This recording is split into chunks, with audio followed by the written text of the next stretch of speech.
right, my friends. We just pressed the Let's Go Live button on this lovely election day all throughout America, baby. Welcome back, my friends. I hope your rest was incredible. You're feeling energized and you have that MAGA vibration all throughout your central nervous system because today's the day.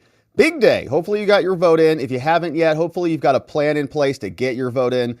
I've got news and clips. There are lines out there already, and there are some shenanigans afoot in Pennsylvania. So we're going to talk a lot about that. I want to welcome you here. I know there's a lot cooking out there today, so we're going to be streaming a lot today. We're going to be here doing a nice update on some last-minute litigation and Secretary of State announcements.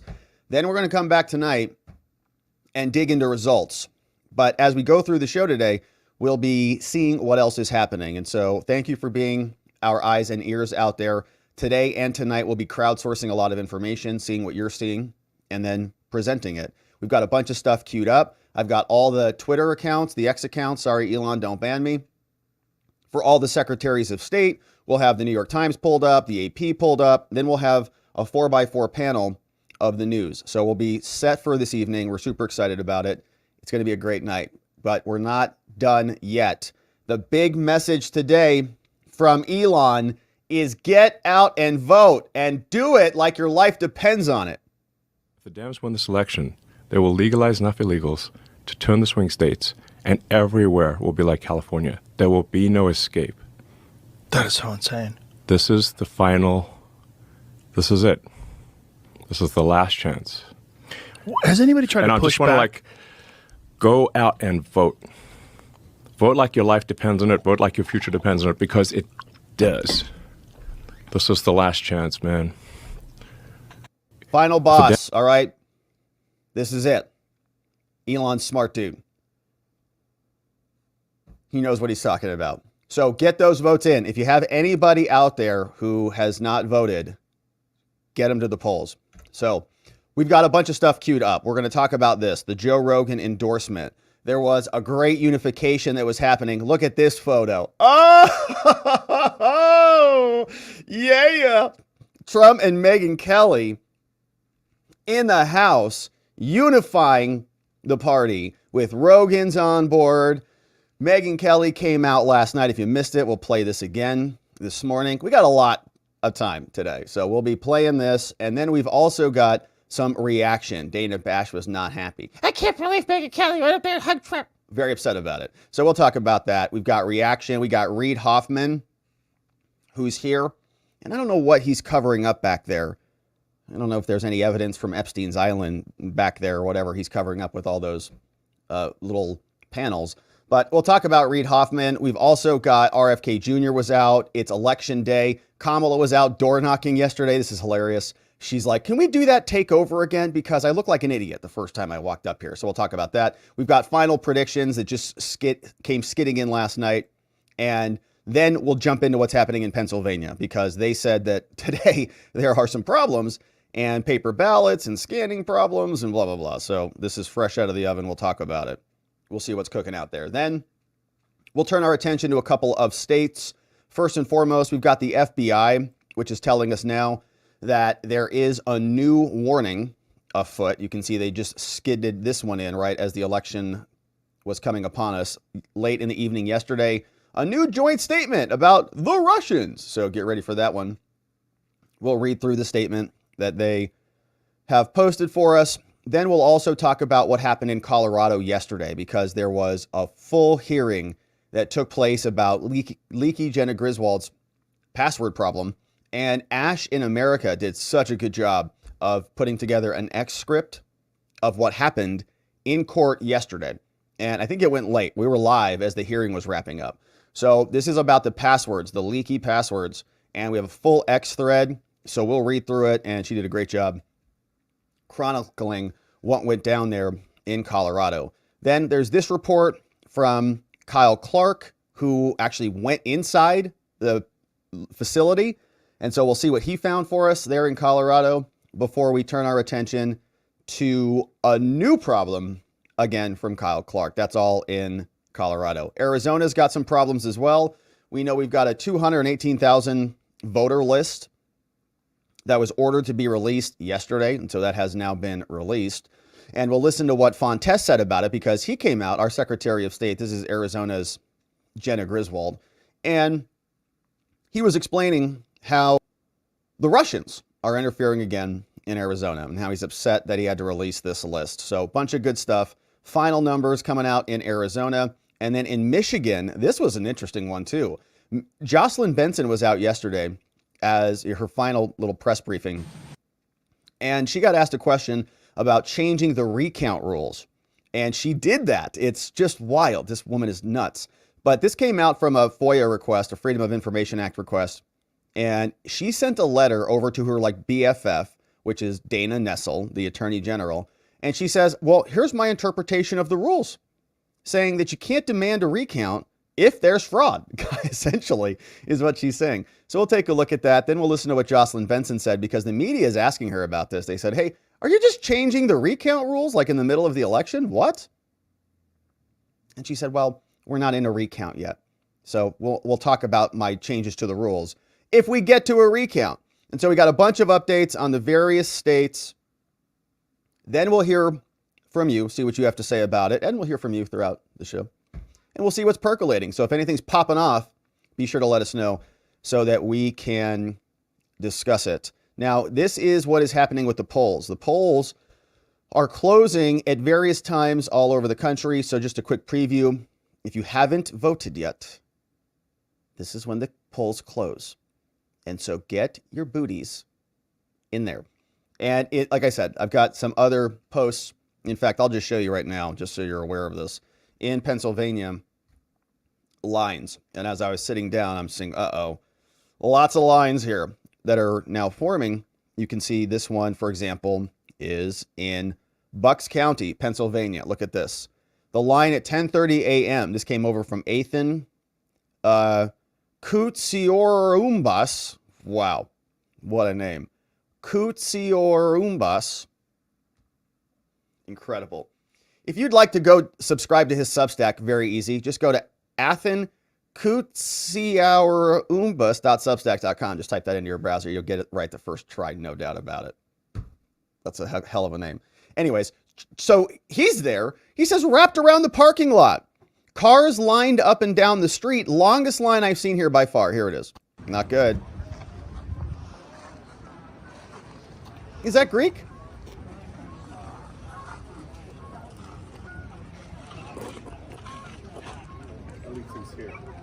Long line. So if you're intending to vote and you don't have a lot of time to it, hopefully you can adjust your plan, because you might be waiting in line. It's very important. Thank you for waiting in line. Thank you for going and making it happen. So that's happening. Now, the polls are closing at various times throughout the country. So if we're in Eastern time, the first polls will close in Indiana and Kentucky. Then the next sequence, 1 hour later. So 6 p.m. Eastern, 7 p.m. Then we get a nice swath of states. Pretty important states too. Georgia is now in that list. Virginia's on that list. Don't think anybody is really thinking that Virginia is going to go red, but we'll have knowledge. If it does go red, well, we'll know. We're closer to 7 p.m. Then 30 minutes later, big updates coming in from North Carolina, which is another swing state that should go red if all is to be expected. Then 8 p.m. Eastern, which is 5 p.m. Pacific time, we'll have another big batch of closures. Pennsylvania, Florida will be the big ones in that round. Then we just continue to move forward. It's not until 9 p.m. that we get the blue wall states. So 9 p.m. we'll have Michigan, Wisconsin coming in there to round out those after we've got Pennsylvania. 10 p.m. tonight, bunch of stuff closes. Arizona's also closing at 9 p.m. So we should have, the Sun Belt states are not going to be wrapped up until 10 p.m. because then that's when we'll have Nevada close. And then that's the game. So we should have all the Sun Belts and the blue wall wrapped up, polls closed everywhere by 10 o'clock Eastern, which is going to be, what time zone is Nevada on? which will be 7 p.m. Pacific. All right, so that's the day. So we're making sure we're getting out there. If you haven't gotten your votes in, it is now time. Now, here's some good news. Joe Rogan now officially endorses President Trump. Posted this after his great conversation with Elon.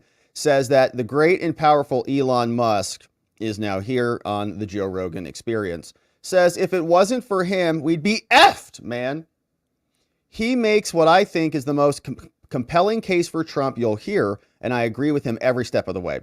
And for the record, yes, that's an endorsement of Trump.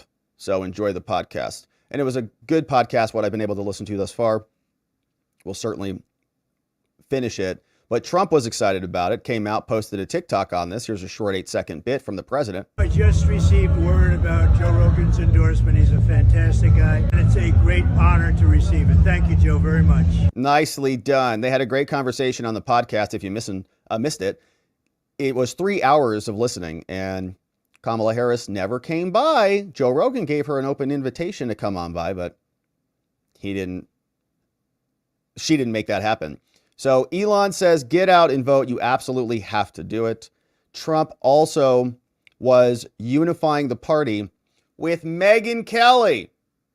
Brought her out into Pittsburgh, and she posted this last night. Great photo. Says, an incredible night in Pittsburgh with President Trump. God bless him. Let's effing go, America.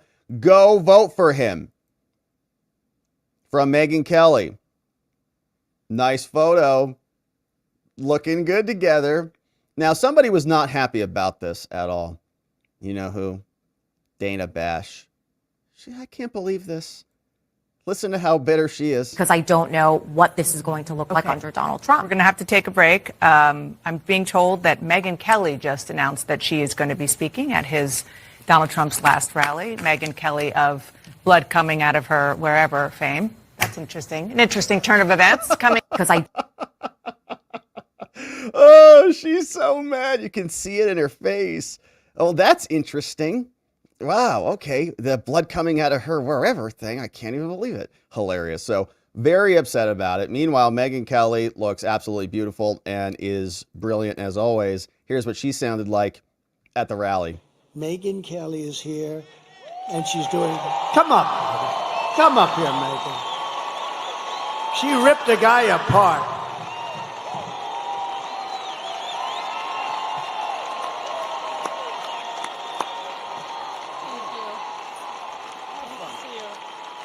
Hi, everybody. What's up, Megyn? Hey, it's great to see you. Can you believe this guy? Can you believe the energy and the stamina on this guy? At his age, I'm ready to go to sleep over there. He's got another rally to go to. It's crazy, actually. It's really wild. Let me tell you, first of all, one of the reasons why I wanted to come here, one of the many reasons I wanted to come here. When I launched my show 4 years ago, we had Mark Cuban on the program. You know, yeah. May have seen he was in the news this week. And he started going on about how bad America's race history was and how ashamed he was of America, and that's why he was at all these protests, and he felt it was really important to stand up and speak out about human rights violations. And then it got awkward when I asked him about all the money he was taking from China. And then he dropped a bunch of F-bombs, and I thought, I really enjoy this feeling of proving Mark Cuban wrong. Let's go, Megyn! And so here I am at a Trump rally, a strong, intelligent woman. Yeah, we love our strong, intelligent women. Again. Heck yeah, baby. I won't take up much of your time, but I do want to tell you the main reasons I am voting for Donald Trump. Number one, immigration. He mentioned it. And people like Laken Riley. I'll be thinking about her tomorrow all day. 22 years old, killed in Georgia, a young nursing student by an illegal. I'll be thinking about Jocelyn Nungari, 12 years old, in Texas, murdered by 2 Venezuelan illegals. President Trump closed the border. Kamala Harris opened it by choice. It wasn't accidental. She said it would be humane. That's what she and her boss believed. Tell it to Laken Riley's family. There was nothing humane about it. He closed it. They opened it. It was an intentional choice, and there's no reason not to believe they won't do it again. The boys should not be in the girls' sports. The boys should not be in the girls' bathrooms. The boys should not be in the girls' locker rooms. No. Peyton McNabb, North Carolina sophomore in high school, slammed so hard in the face by a volleyball hit at her by a boy pretending to be a girl, she suffered traumatic brain injury and permanent paralysis. Kamala Harris looks at her and says, "Be kind. Suck it up." And that's what's right. Why do our girls have to face brain damage in order to be kind to boys who want to invade their sports? And by the way, they are going into the women's prisons. She changed the law in California to make sure the taxpayers would pay for their sex change operations. She was not just following the law, she changed the law. President Trump will stop it.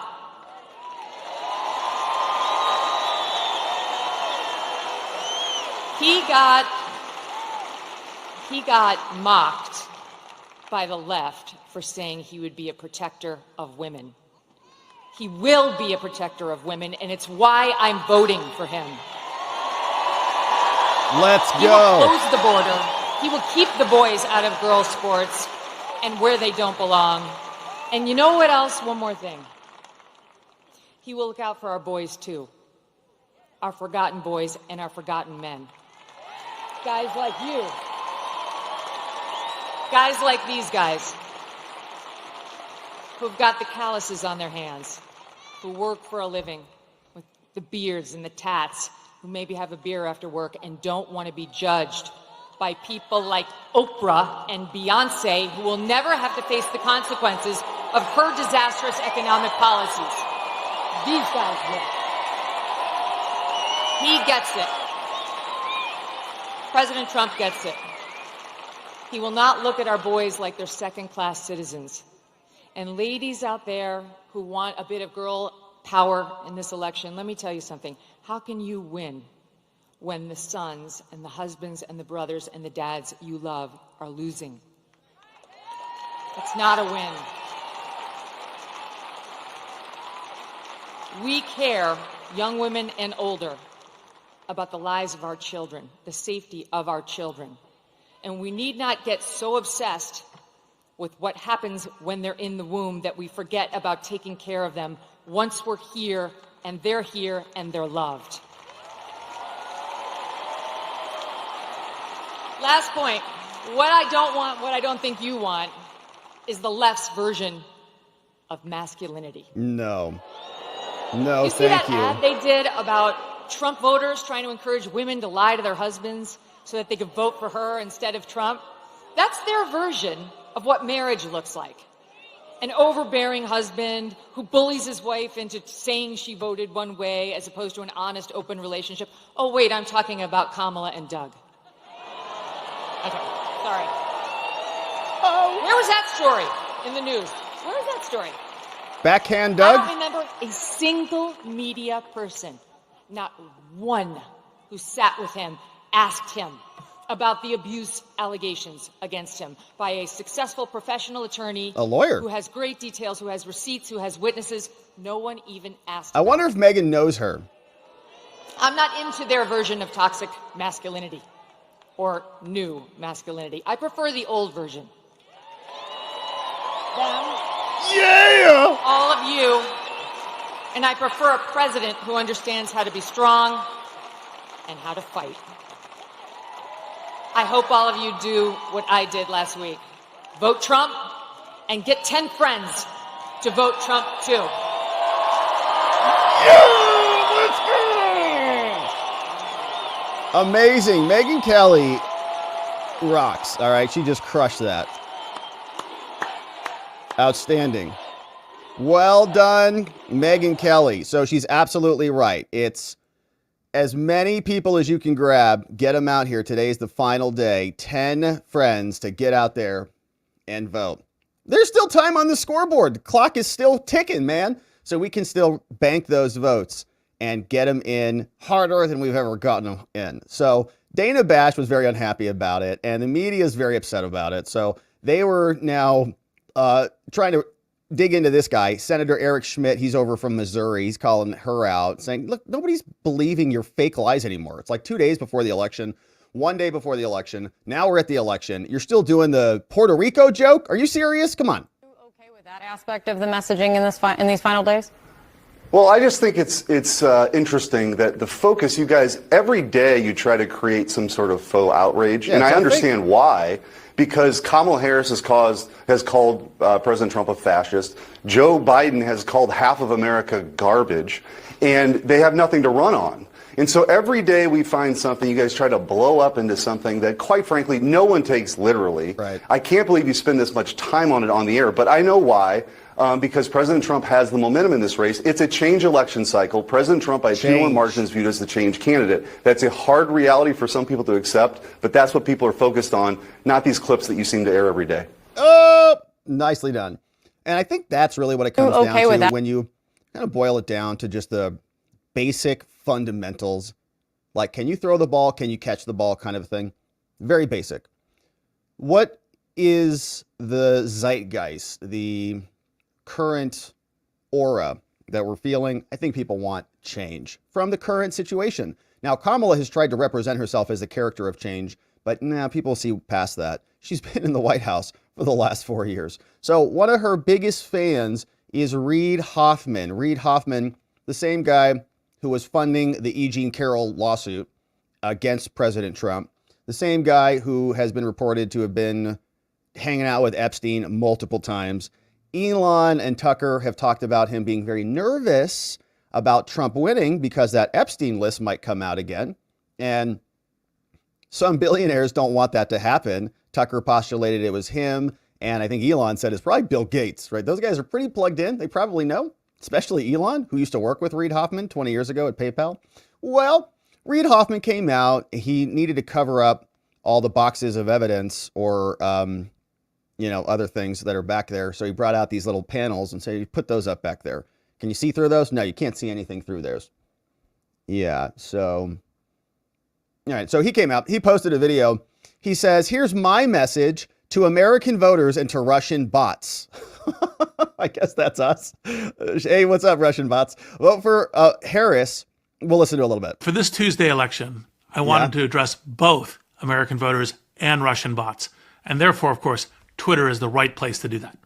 For the American voters, Vice President Harris is the right person to unite the country for investing in our business and our future. What? She understands the importance of founders, not only because she called it out within the convention speech, the first ever presidential candidate accepting a nomination to do so, but because called out founders, said thank you to the founders of our what? Because she said it in her DNC speech. That's why you love her. She understands that it's more than about her. It's about how we create lots of businesses. It and isn't keep Epstein's client list under seal. Which of these businesses can give her a cut, or can she create a crypto coin that's better for her? It's how does she create something that creates thousands and tens of thousands of new companies, new jobs, new products, new services. And so she wants founders to succeed. Wow. So they're grasping at founders now. Kamala Harris, what has she done for founders? What has she done for the crypto space or the AI space? They're insane SECs coming after everybody. They're coming after Elon, who is creating entirely new industries, for crying out loud. So, all right, that's Reid Hoffman. You can see they're probably a little panicked. They seem a little nervous. So here is what RFK Jr. is saying. He's out and making the rounds, saying they're keeping me on the ballot even though I'm not running. Why do you think they're doing that? Last night, we learned that Ann Seltzer of the very influential Des Moines Register poll says that Trump is now behind by 3 points against Harris. This is just one of many polls there, but you get 3% in that race. So if you took out your 3%, they would be tied, but she's ahead in the Iowa poll. How concerned are you about being on these polls and it might affect the candidate that you're supporting? Well, I am concerned about it. I mean, the Democratic Party sued me in 10 states to keep me off the poll. We spent $10 million defending those suits. And then when I endorsed President Trump, Martha, they switched around and sued to keep me on the ballot in those states. And this is a kind of election interference. They're trying to deprive the American public of their, I'm not running for president. Why would they want a candidate on the ballot who is not running for president. We know why. Because they want to siphon votes off from President Trump. I've asked my voters repeatedly to vote for President Trump, but even a few votes for me in that state could swing the ballot in a way that the public doesn't intend and the voters don't intend because of confusion, and it's deliberate confusion that is instigated by the DNC. Let me ask you. Okay, so when you're having conversations with everybody about this similarly, tell them vote. RFK Jr. is saying even vote for Trump. A lot of people have a little bit of a hesitation to vote for Trump. Just nudge him over the edge. You like RFK, right? He says vote for Trump. He's enthusiastic. He's on board. So they want RFK Jr. and I think he's still on the ballot in, I think, Michigan and Wisconsin, of course, because they worked hard to make that happen. But he's saying vote for Trump. And President Trump was also posting this morning, says it is now officially Election Day. This will be the most important day in American history. He said, voter enthusiasm is through the roof because people want to make America great again. That means lines are going to be long. Now, I need you to deliver your vote no matter how long it takes. Stay in line. The radical communist Democrats want you to pack up and go home. Together, we're going to have tremendous victory together, and we're going to make America great again. So, good news, RFK Jr. is also making that pitch. This was Kamala Harris last night, pretty hysterical. So, her door knocking looked like this. Hey, Max. Well, I want a door knock. Oh, you want to do a door knock? Yeah, come on. Okay. Okay, here, I'm gonna. I had your hat on at the Penn State game in front of 111,000 people all day Saturday. Thank you guys so much. Okay, come on. Thank you all.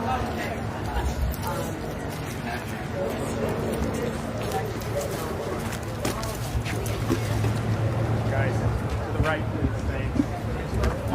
It is? First vote. Yes. Tomorrow morning. January. Okay, so you see what happened is they met her. She came up there to go door knock at this fake little setup door knock thing. And then they actually met her out front. So she walks up to them and they're like, oh, hi, nice to meet you. She's like, well, I didn't get to knock on your door. They're like, oh, really? Let's go back inside so that I can go knock on your door so we can get photos so that they can see me knocking on your door, because these nice people wanted to just show up and meet her outside. That wasn't really what the photo op was for. Can you go back inside, please, so that this can look better for us? So here are the final numbers from Atlas polls that dropped in, saying in the final Atlas poll before the election, the gap between Trump and Harris has narrowed, but Trump is still up 1.1%. And so the numbers are looking good. Jill Stein is still included in these polls. And Atlas Intel, according to some people, was very accurate in 2020. So numbers are looking good, but we're not resting on our laurels at all. That is way too close for comfort. Should be up by 60 points. What did Hillary say? Why am I up not by 60 points? She was so upset about it. Well, it's because you're a terrible candidate. So as we see, problems in Pennsylvania. The Department of State is in contact with county officials in Cambria County. Voters are continuing to vote by paper ballot. The machines must have erred in accordance with normal operations today, while the county resolves the issue with in-precinct scanning. We're working with the county to resolve this technical matter and we remain committed to ensuring a free, fair, safe, and secure election. So Pennsylvania problems afoot. Here's what they're posting about. If you haven't returned your ballot yet, you got some options. All right, so a bunch of other posts there from them, but the big official notice is about Cambria County. So if you're in Pennsylvania, that's what's happening there. Now, the FBI issues a new alert on the eve of the election, telling us that we've got a new warning. And here's what they published on their website. Said from Washington, FBI's National Press Office saying, since our statement on Friday, where they said the Russians were up to no good, started making trouble in the neighborhood, the IC has been observing foreign adversaries, particularly Russia, conducting additional influence operations intended to undermine public confidence in the integrity of U.S. elections, which they've already ruined. The Russians didn't need to do anything. We have Jocelyn Benson. Hello. And Adrienne Fontes. They're doing a great job. And Jena Griswold posts passwords to the BIOS on the internet. So you don't need much more than that. And they want to stoke divisions among Americans. No, that's Kamala Harris and MSNBC. The intelligence community and the FBI and the CIA, let's not be clear. Let's not be mince words about this. Okay, they created a fake propaganda letter in 2020 to elect Joe Biden in the first place. The intelligence community expects these activities will intensify through Election Day. That's the day. Okay. And in the coming weeks. And that foreign influence narratives will focus on swing states. This is from your FBI Director of National Intelligence and CISA. Now, Russia is the most active threat. It's not Jocelyn Benson or Jena Griswold. Influence actors linked to Russia in particular are manufacturing videos and creating fake articles to undermine the legitimacy of the election. Okay. How? Let's see. Instill fear in voters regarding the election process, which is a joke, as we know. Suggest Americans are using violence against each other due to political preferences. Judging from information available to us. Now, these efforts risk inciting violence, including against election officials, which we never condone. We anticipate that Russian actors will release additional manufactured content with these themes through Election Day and in the days and weeks after the polls close. So they're almost setting the table. So that certain, I guess, narratives and themes that pop up will be discredited before they're evident. The intelligence community assesses that Russian influence actors recently posted and amplified an article falsely claiming that U.S. officials across swing states plan to orchestrate election fraud using a range of tactics like ballot stuffing and cyber attacks. All right. So why can't you just read that and then just come to your own conclusions and say that sounds kind of far-fetched? Like, okay. Russian influence actors also manufactured and amplified a recent video that falsely depicted an interview with an individual claiming election fraud in Arizona, which involved creating fake overseas ballots and changing voter rolls to favor Kamala Harris. The Arizona Secretary of State has already refuted the video's claims as false. Well, that's okay, but the Arizona Secretary of State is not a credible person. He's a partisan hack, just like the rest of the secretaries, just like Jena, just like Jocelyn. So we don't really care. Like, you guys have wrecked your own credibility. Okay, Arizona's had a lot of problems these last two election cycles. In 2022, it was a joke. Machines were broken the day of, and there were, in my opinion, cover-ups of the true problems at the trial. Same thing in 2020. Now we've got a ballot problem in Arizona of 210,000 people. We don't even know their full citizenship status yet. So it's not credible. So he can say whatever he wants to say, but we don't have to believe it.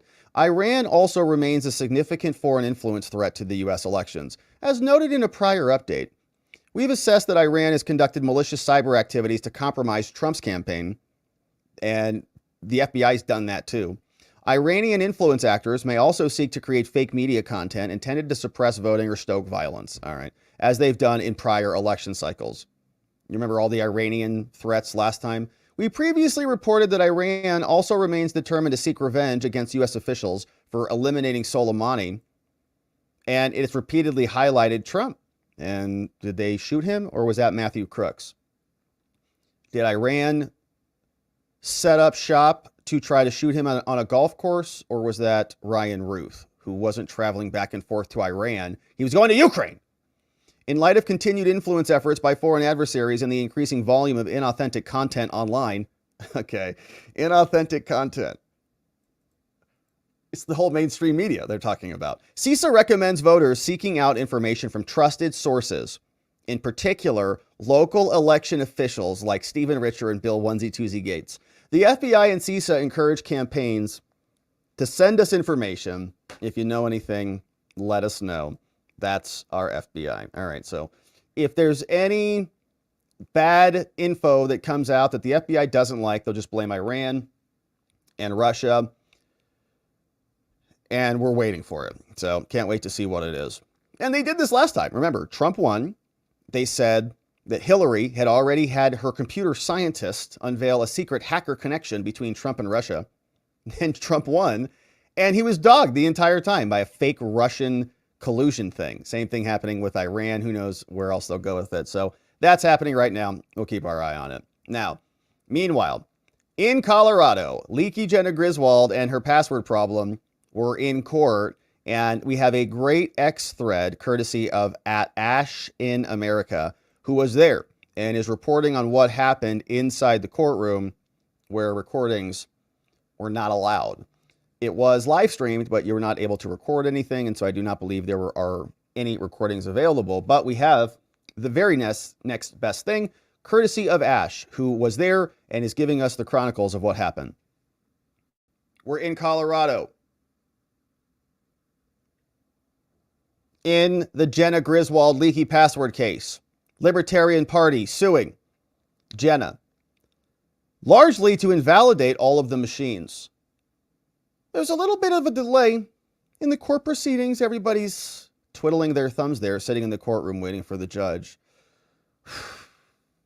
Door bursts open. All right. Oh, judge comes in, says, okay, first order of business, everybody.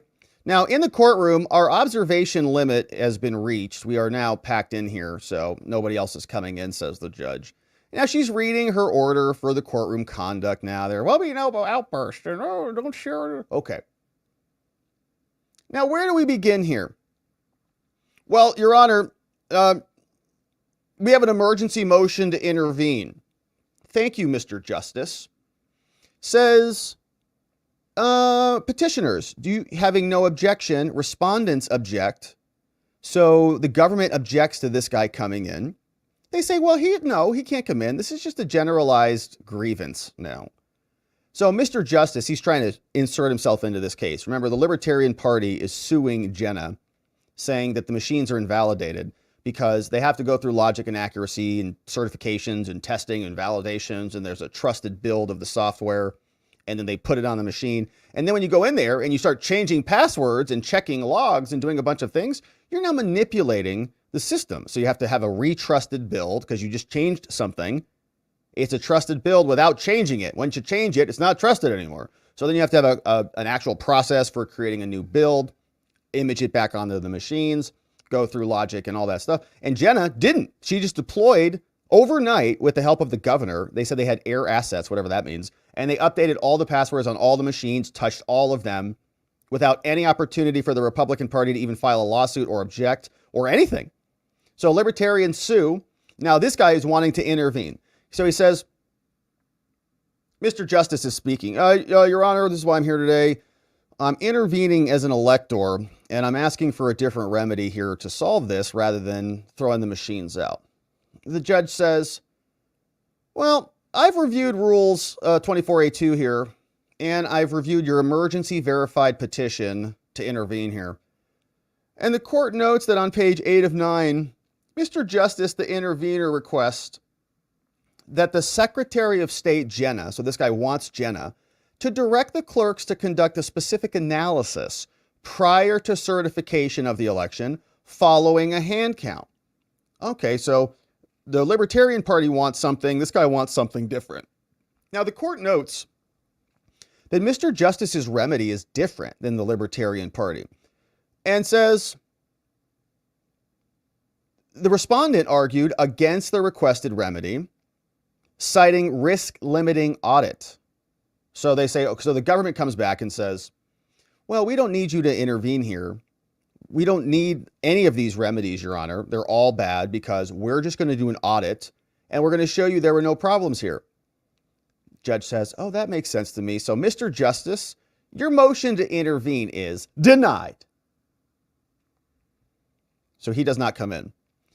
So then Fielder asks if Clay Parikh can listen as an expert witness. So the Libertarian Party lawyers, remember Clay Parikh, he was the guy who testified in the Maricopa County case, says, can he listen in, Your Honor? We're going to certify him as an expert witness, and so he'll be allowed to listen to the testimony because we're going to ask him to comment on it. May we have him listen in? Because the courtroom might be full. Can he come in, listen, or listen in online?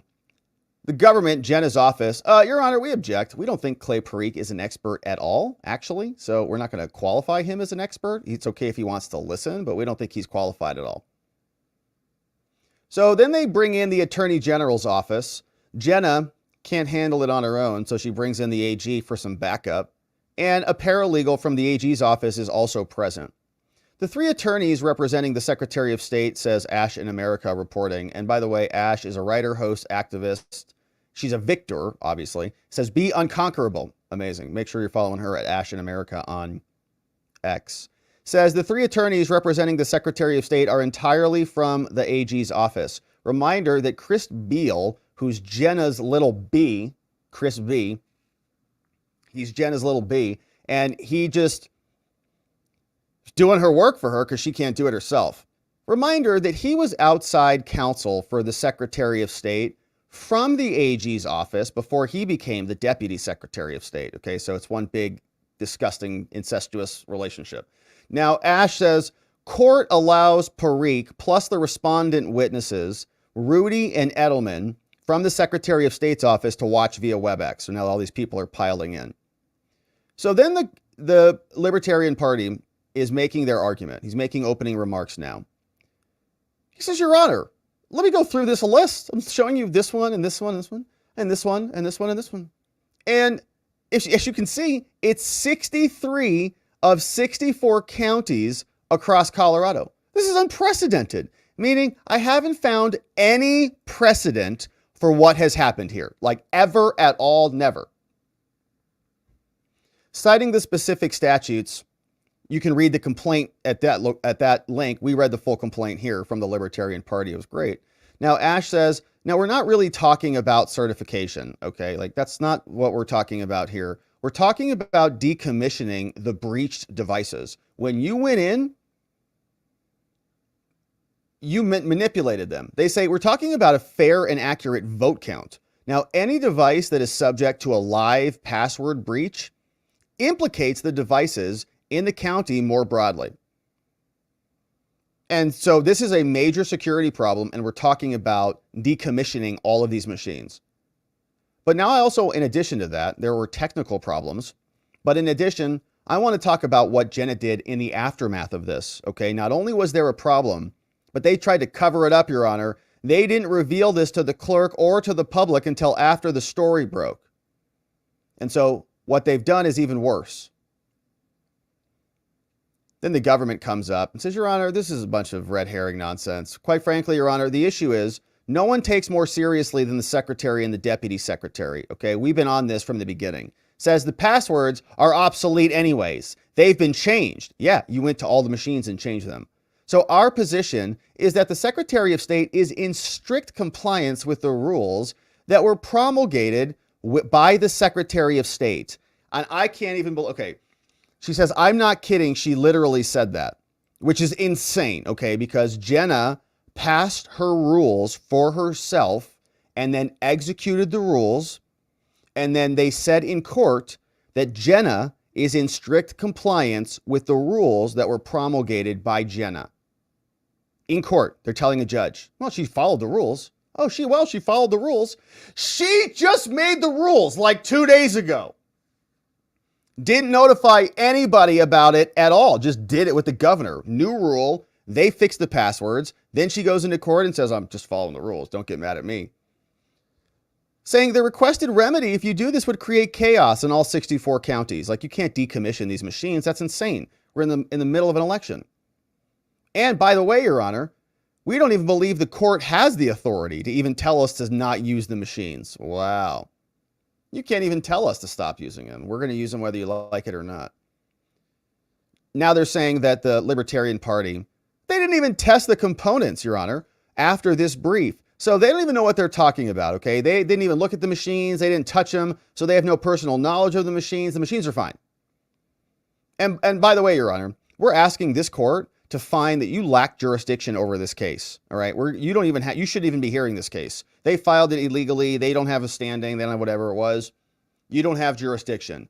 So how about right now we just say you can't even hear this case? She says, no, we're going to decline that. I'm going to keep my jurisdiction, but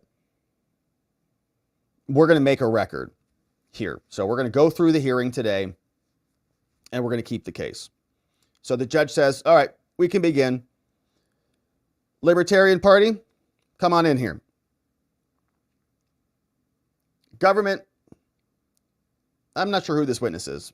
The petitioners, the Libertarian Party fielder, he calls Hannah Goodman. Hannah Goodman comes in. You promise to tell the truth, all truth, number two, tell God? I do. Miss Goodman, can you tell me a little bit about yourself? She says, sure. Yeah, I'm here today as a voter. I'm also a candidate for Colorado District 4. I'm also the chairman of the Libertarian Party CO. And the LPCO is running 24 candidates in this election for federal, state, and local offices all across Colorado. Goodman says, we spent a lot of time talking about candidate strategy and how we're going to execute the strategy. And so that's why I'm here. That's what we do. And the government says, okay, but Miss Goodman, you don't have any evidence of fraud, do you? Or personal knowledge of the breach that was exploited?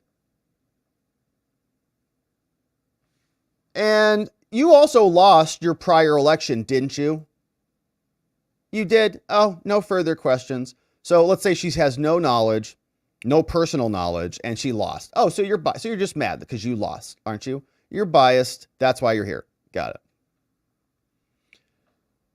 Libertarians call Fielder calls Colonel Sean Smith, U.S. Air Force retired. He's sworn in. True soldier and God, you. Talking about October 23rd. This was the last day that Smith downloaded the voting systems inventory file from the Secretary of State website. So this guy is retired U.S. Air Force. Hey, can you tell me how you're involved in this case? He says, yeah, on October 23rd, I downloaded the file from Jena's website. You did? How many times did you download that file from their website? Oh, gosh, I don't know, 30 to 40 times. Public data. And you were downloading this file prior to June? Yeah, I was. And when you download this file, Mr. Smith, can you tell me what format is it in? It's a PDF file. Oh, it is. And then what happened? Well, they changed it to an Excel spreadsheet in August 2024. Okay. And then when I was downloading this again on October 24th, he says, I noticed hidden worksheets in the file. Smith described the file and the data that the fields included. He says, yeah, there was a whole column in there for the BIOS passwords. Do you have that file with you? Yeah, I have it right here on the hard drive. He says, well, the file was saved. Did you look who opened the file or who owned the file? He says, yeah, I checked the properties. And what did it say? It said the file was saved by Edward Morgan on the 25th of June. Edward Morgan, the leaker? Busted. These are complete BIOS passwords for systems used both by Dominion and Clear Ballot. Wow. Testimony in court. These are complete BIOS passwords for systems used by both Dominion and Clear Ballot. So Smith is now stating his background. He says, yeah, I mean, I was retired Air Force. I used to test critical infrastructure for the DOD. I know what I'm talking about. So were you concerned when you saw this list of passwords in that spreadsheet? Objection! Your Honor, lack of foundation. He has no basis for being concerned. Your Honor, may we approach? They go up, they talk to the judge. Objection sustained. She says, fine, I'll lay some additional foundation now. He says, okay, when you were doing DOD critical infrastructure security testing, tell me about this. Tell me to do this. Tell me, what did you do here? Yeah, I did this, and I secured that, and I know what 256 hashes and encryptions and seed phrases and all sorts of things. So then they move to admit Smith as an expert. Your Honor, clearly he's qualified. He worked for the DOD. They say, Your Honor, we'd like to voir dire him and ask him some questions. Judge allows it. So the Attorney General comes in to help Jena's office out. The Attorney General says, Mr. Smith, have you ever testified as an expert on electromechanical voting systems in Colorado? He says, what? There aren't electromechanical voting systems in Colorado, so I don't know what you're talking about. Gallery's like, What a doofus. The court says, hey, stop laughing at our useless government. Says, I've heard laughs 3 times. One more time from laughing at Jena's office, and the court's going to clear the gallery. Judge is angry. Electromechanical, get a load of that guy. All right, so then voir dire is completed. And they say, Your Honor, he doesn't know anything about electromechanical voting machines, obviously, so we move to object to allowing him to be an expert. Court says, well, obviously you guys are idiots, so I overruled that objection. There aren't any electromechanical voting machines, so Smith is now admitted as an expert. Galleries like high-fiving each other. Smith is now testifying about the impact of the BIOS passwords and the breach. He says what it allows a user to do. He's like, it does everything. You can change passwords, you can change the boot sequence, you can override passwords, you can add or remove users, etc. It's wild. Do whatever you want. He says there are an immense amount of attack vectors that will happen here. It's like wild. Immense amount of attack vectors. Then we have the thread dies. Oh, I know there's more to it because I was reading it. Where did it go? Let's see if we can pick it back up somewhere. And I'm pretty sure she started a second thread. I thought it was all in one. Let me see if I can find it. Apologies. Don't you hate when that happens?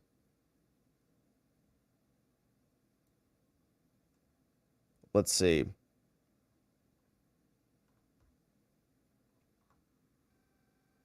Okay, maybe that's it. Let's see if there's anything else. I don't know. If it is still here, let's see. Okay, so I guess we'll leave it there on the day. So, good updates from Ash.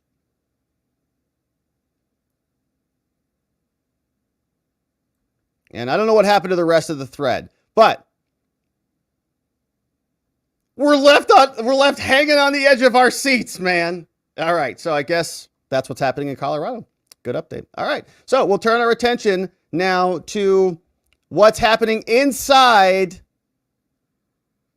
the facilities. Confidence by the actions of Secretary Griswold's office often falls to county election clerks to repair, which is why Denver's clerk provided rare access today so that you could see the voting system machines impacted by the password leak and talk to the man in charge of securing them.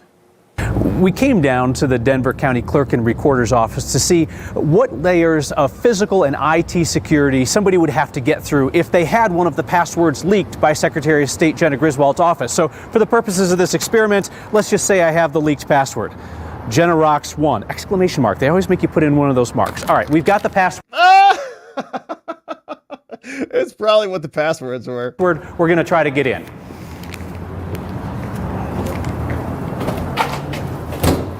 Layer 1. The leaked passwords could only pose a threat if someone had insider access. We are headed to the counting room now, so we have made it into the building. Denver Elections Operations Manager Jimmy Flanagan let us in, past the security, batched us into the room with the impacted voting systems. Well, okay, so they say first level of security is like, wow, that's like pretty secure. Like you can't get in that building. There's like 50 people in that room right now.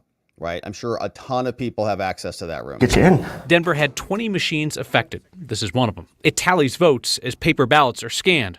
Put in the BIOS password here, and you could reactivate dormant wireless equipment. Voting systems are not supposed to be able to connect to the internet. So if somebody was able to get this far, get through the physical security, take the password, get into the BIOS, what access would they have to the Dominion voting software, which is on machine tabulating the votes? They would not have any access because the BIOS is just the first layer of security on this machine. We don't even have access to those BIOS passwords, but one password that the Secretary of State doesn't have access to is the operating system that is installed on here. So each one of these has its own password to log into the operating system, and they additionally have a password to log into the Dominion application to actually launch the tabulation software. You would need that separate password. All right, so security brothers and sisters out there, what do you think about this? He says no. Just to be clear, So if we just parse through this, the BIOS, for those of you who use Windows or Linux machines, okay, you see the BIOS pull up a boot sequence, right? You see stuff on the screen before Windows loads. Then Windows loads. So BIOS would mean you could access it before the operating system actually loads. Then your operating system loads, and then you have a password to get into Windows. How do I get into Windows? Your simple password. Then when you log into your email or when you log into your Netflix or something else, right? Then you have to log in using that account. So he's like, that's all it is? Well, there's an operating system password and there's a Netflix password. And so you wouldn't be able to use those things if you have the BIOS password only. You still need access to the other things. Even though the manipulation of the BIOS might give you access to those other systems, or in the Netflix example, right? That one is pinging the cloud. So then you might be doing something that interferes locally or is receiving stuff by implanting it into the operating system once you get control of the BIOS. Is that the theory? So computer brothers and sisters out there, security bros, you'll have to be your judge on this. And you would need a physical token to actually launch the application. If somebody could get into the BIOS, could they put something on that is or looks like Dominion software so that somebody logging on wouldn't even know it? Potentially. I suppose you could if you say you had, a copy of that software. However, if you did that, it would be noticeable right away as soon as we started tabulating, because it wouldn't be able to communicate with any other portions of our closed network in here. So we would notice that right away. How confident are you on the affected machines that somebody wasn't in there with the ability to cover their tracks? I am 100% confident that nobody has been in here modifying any of our installations. I find out when everybody else found. 100%. 100%. That's really confident. Yeah, and that's unfortunate. Denver clerk and recorder Paul Lopez shares his team's confidence in the security of their system, but he is frustrated with Secretary of State Jena Griswold's handling of the situation. It's not necessarily, making a mistake or not. It's how you handle that, and how you handle the mistake, and how transparent you are, and making sure that the appropriate folks that are involved in it know about it. And how do you assess the Secretary's handling of this? Well, it's unfortunate and it was disappointing, especially because we know that, we're in the middle of an election, and, although we know that nothing was compromised and you would have to get through multi-layers of security to get here, the perception is the other thing that we're fighting. We have an election to run. And it's important for folks to know that they can still turn in their ballot and have faith that it's secure, that it's transparent, and it's easy as pie as it always is in Colorado. Look at all those people that are in those rooms, right? Like they're acting like it's like a bank vault to get in there or something. Not really. Right? That's a lot of people. So you've got a lot of people coming and going, and you've got questions about it, and the security is compromised. And Jena is not a trustworthy, reliable person who is doing a good job instilling confidence that she's a fair and honest person. She tried to throw Trump off the ballot. Then she launched a rule change of her own volition that she implemented within 24 hours without even giving the opposing side an opportunity to object. Libertarians sued immediately, and it was done by the time they even got into court. So it's a cover-up. It might be a cover-up of nothing, but they still covered it up because they're dishonest people. And so hopefully Colorado courts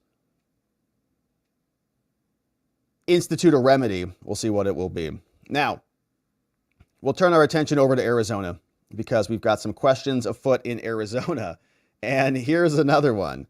Arizona Secretary of State Adrian Fontes, Arizona's Jena Griswold, was out in front of the media talking about Russian interference and explaining how they might be impacting our elections. And he's also very hesitant or reticent to talk about the list of voters that are not validated as citizens that his office has been trying to hide for a long time, now fighting against its release in court. He lost that release. We read through the Court of Appeals decision on this yesterday. And so here's Adrian Fontes coming out in the aftermath to explain how the election is working in Arizona.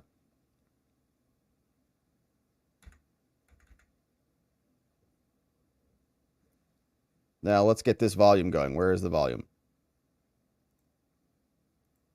111,000 voters who, for no fault, here in the. Okay. Turn the mics on, Fox. Come on. First and foremost, your safety is critically important to us, and we've been working real hard to make sure that all of the voters here in the state of Arizona stay safe. That includes our fight to try to keep your names and personal identifying information out of the hands of some folks whose motives haven't always been the purest. Particularly for that group of more or less 218,000 voters who, for no fault of their own, fall into that group of voters that many of the liars and conspiracy theorists have accused of being non-citizen voters. Now, let me be very clear about that. Every single person on that list has sworn under penalty of perjury that they are a U.S. citizen and eligible to vote. Okay. They've done the exact same thing that every other American citizen in the United States of America has done. Okay, you still have to validate but because that. Here in Arizona, we have that extra. How many investigations, how many prosecutions have you done for people who have lied on that form in Arizona recently?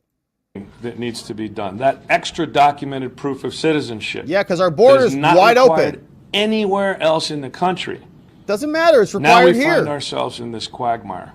It's required here. We have a motor vehicle division that appears to not have been complying with the law for almost 20 years. We have a United States Supreme Court decision that has confused and confounded administrators of these laws right before an election. Why can't you guys figure it out? We have an Arizona Supreme Court that has indicated very, very clearly that every single one of these voters is eligible to vote and eligible to vote in every single election. The Arizona Supreme Court made it clear that we will be addressing this issue after the election, as we ought to have. And thankfully, there are some sober minds on the bench. Today, we have complied with and are complying with a court directive to release specific voter records for 218,000 individuals as part of our ongoing legal process. This list has been turned over to the plaintiffs in the matter that was before the courts, and they are allowed to give it to the counties and to state legislative representatives. I again want to apologize to some of those voters out there who are feeling a little bit uneasy about some of these folks having your name and personal identifying information. I tried to stop this. Oh my gosh. So dramatic. Now, let me reassure folks, however, that you will be able to check to see whether or not your name is on this list. If not right now, then within the next hour or two at my.arizona.vote. All right, let's check ourselves, shall we? If your name is not on this list, then there are other things that we'll talk about in a minute. But if your name is on this list, if you think you are one of those folks who's been voting in Arizona for a long time, the state Supreme Court has flat out said you don't have to prove anything to anyone. Legally in Arizona for 2024, you are eligible to vote a full ballot, and no one has the right to harass you at your home, demand identification from you, or otherwise. If anyone does do this sort of thing, please contact our office or your local law enforcement agency. Voter harassment and intimidation is a violation of the law, and if given sufficient evidence, we will provide that to the proper authorities. All right, your boy's valid. I'm not on the list. I would share the screenshot with you, but it's got a bunch of personal information on there. But valid registration, active. I'm on the list, baby. Now, what's I'm not on the list. I'm good. In the next few days and the next week or so, county recorders are going to be contacted, and they will be contacting the voters on the list in due time later this year, so that we can make sure to gather the appropriate documentation for each of these individuals so that they can come into full compliance with the law. We will discourage voters to contact your local election officers right now. because they have an election to run right now, and you are under no And you can just check the obligation list. whatsoever to provide documented proof of citizenship. Look at that. If you're on this list. Now, because this is such a morass, and because the legislature keeps changing rules and the Supreme Court misunderstands how these things work, there are some individuals who have recently registered who still have to provide documented proof of citizenship by 7 p.m. tomorrow night, Tuesday, November 5th, so that they can vote, and that ballot will be counted. But the other 210,000 will Again, not. Because of the way Arizona has treated its voters, which is different than any other state in the union. Will you stop it? We want it have that this way. Confusion. We want it that way. Our borders are wide open. We want people to have to provide proof. We don't want it like California. So stop comparing it to that. Man, this guy's such a We're hoping to pain be in the able butt. to work with folks to make some clarifications in the law over the next legislative session. We're hoping to work very closely with the county recorders well after this election so that we can cure this up on an individual voter basis. But again, let me reiterate what I said at the top. I have fought as hard as I could to keep your names and your personal identifying information away from the folks who I don't trust. Well, And we don't trust I have good reason you. not to trust them with that specific We information. don't trust you, Adrian. But also, in accordance with the court's orders, we have turned over and are in the process of turning that order. Good. Of turning that over. If there are any violations of the court orders by the folks who will be getting this information, Which means they can't those disclose it. violations, we will be turning over immediately to the Attorney General and the Department of Justice for prosecution. Yeah. And or referral to any other appropriate agencies. Okay, so the people who are getting the list can't disclose the list. Otherwise, they're going to get prosecuted. So relax. No one is going to share the list. Got it.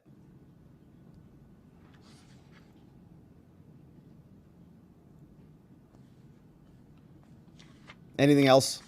I am not happy with what is happening right now. Yeah, because you just Because I got know busted. that there are a lot of people out there that are scared and worried. What? But rest assured, we will continue to fight. We will aggressively move against those folks who would intimidate Arizona's voters. Nobody's and try to intimidating harass them.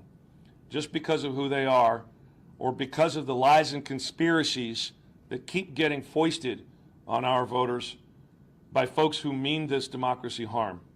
No, my friend. We want to make sure that our voters are actual citizens. That's what we want in Arizona. And so the fact that you guys can't figure out how to maintain your lists, that's your problem. Doesn't mean you get to hide the lists and bury the evidence. We get access to it, and the judge confirmed it. It's public records request. And you coming out here and being melodramatic about the sanctity of democracy is pathetic. To protect our voters, and I will continue to fight to do that. I'll take a few questions. All right, let's go. Ahorita al ratito se lo voy a hacer en completo en español. Yeah. There is a video on social media circulating right now, which alleges that they're from a former employee of this office, and it basically claims that there is a push by your office to vote to have Kamala Harris win presidency. Mm-hmm. What's your reaction or response to this video being shared on social media when we have seen a lot of different AI videos, and you've even addressed AI as well? I mean, is this AI, and what's kind of your response to that video? Well, first, we've seen the video. We understand its contents to be completely false, fake, fraudulent. I don't know, pick the word. It's bunk. We have spoken with the appropriate federal agencies regarding it. In fact, I'm going to get briefed on it real soon here, and that's why I can't spend too much FBI time says with it's you today. But rest assured, we had prepared for this sort of thing. It's what we've been talking about for well over a year. We're excited to be working with people about this. We also understand that a lot of the misinformation and disinformation like this video are coming from, and we suspect this is also coming from foreign governments. Say it. And Say they it. want to do us harm by dividing us. They don't want us to believe in one another. They want us to think that Dude, you just said that you're going to prosecute people who are trying to hold you accountable for mismanaging a list of 200,000 voters, which is insane. As ABC 15 said, it's like 5% of the electorate. And 10,000, 11,000 votes was dispositive in 2020. So divide us and stoke anger. That's what your office is doing. All we want is for you to follow the law.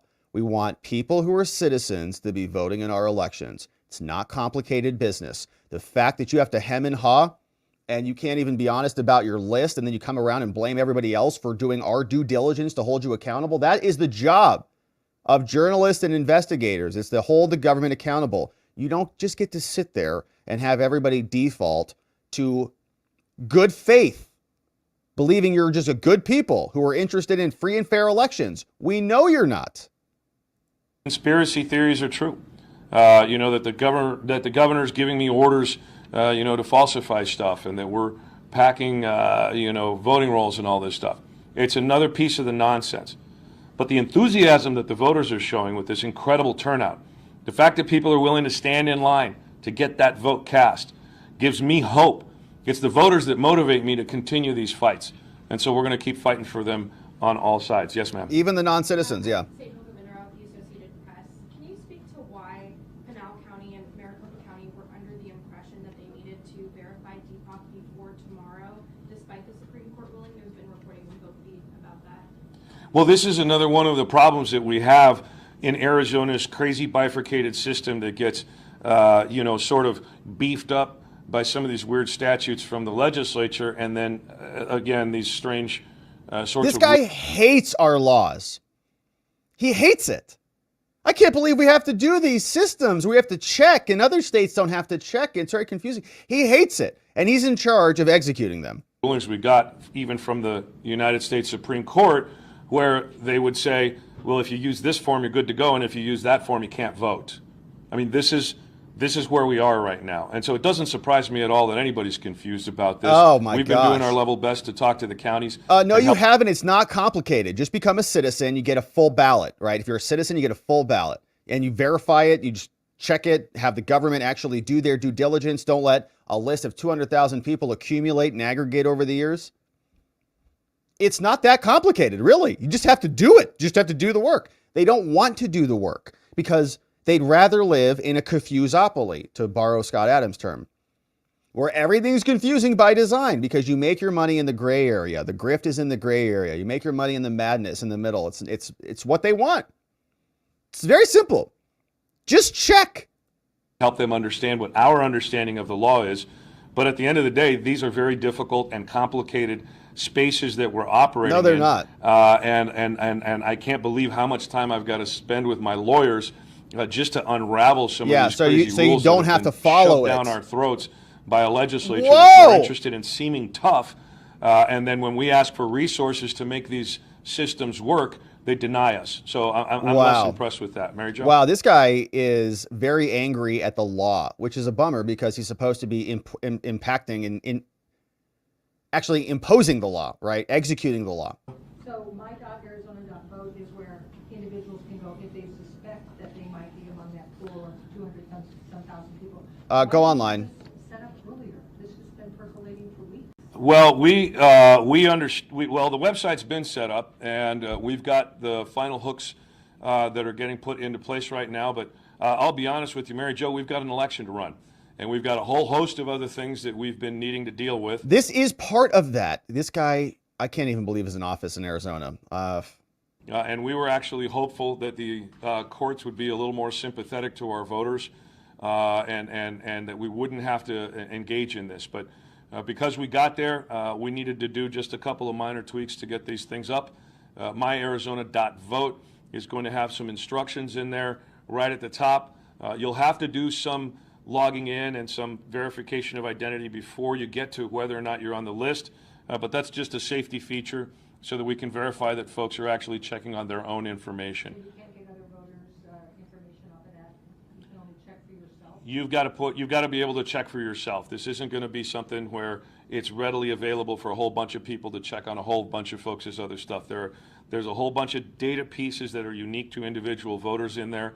That's part of the safety protocols that we've made sure that we want to engage just to keep our voters as safe as possible. Yes, sir. Oh, I'm sorry. Go ahead. So I might be making you repeat yourself, but following up to that, so there's no, they can check this status. Is there anything they can do at this point to verify, or is that going to be more details to come in terms of submitting that? Yeah, I want to reiterate, whether or not you're on the list is one question. You can still vote. But what we want to do is make sure that folks do not start contacting their county recorders if they are on the list. If you're on the list, you can vote. Yep, there you go. If you're on the list, you can vote the full ballot. Let me be really clear about that. So if you want to check to see if you're on the list, that's great. But you can vote a full ballot. There's nothing required of you. We will be working with the counties to contact voters later to figure out how to get that documentation in. But we wanted to make sure to share as much information as possible with folks because we know people are interested.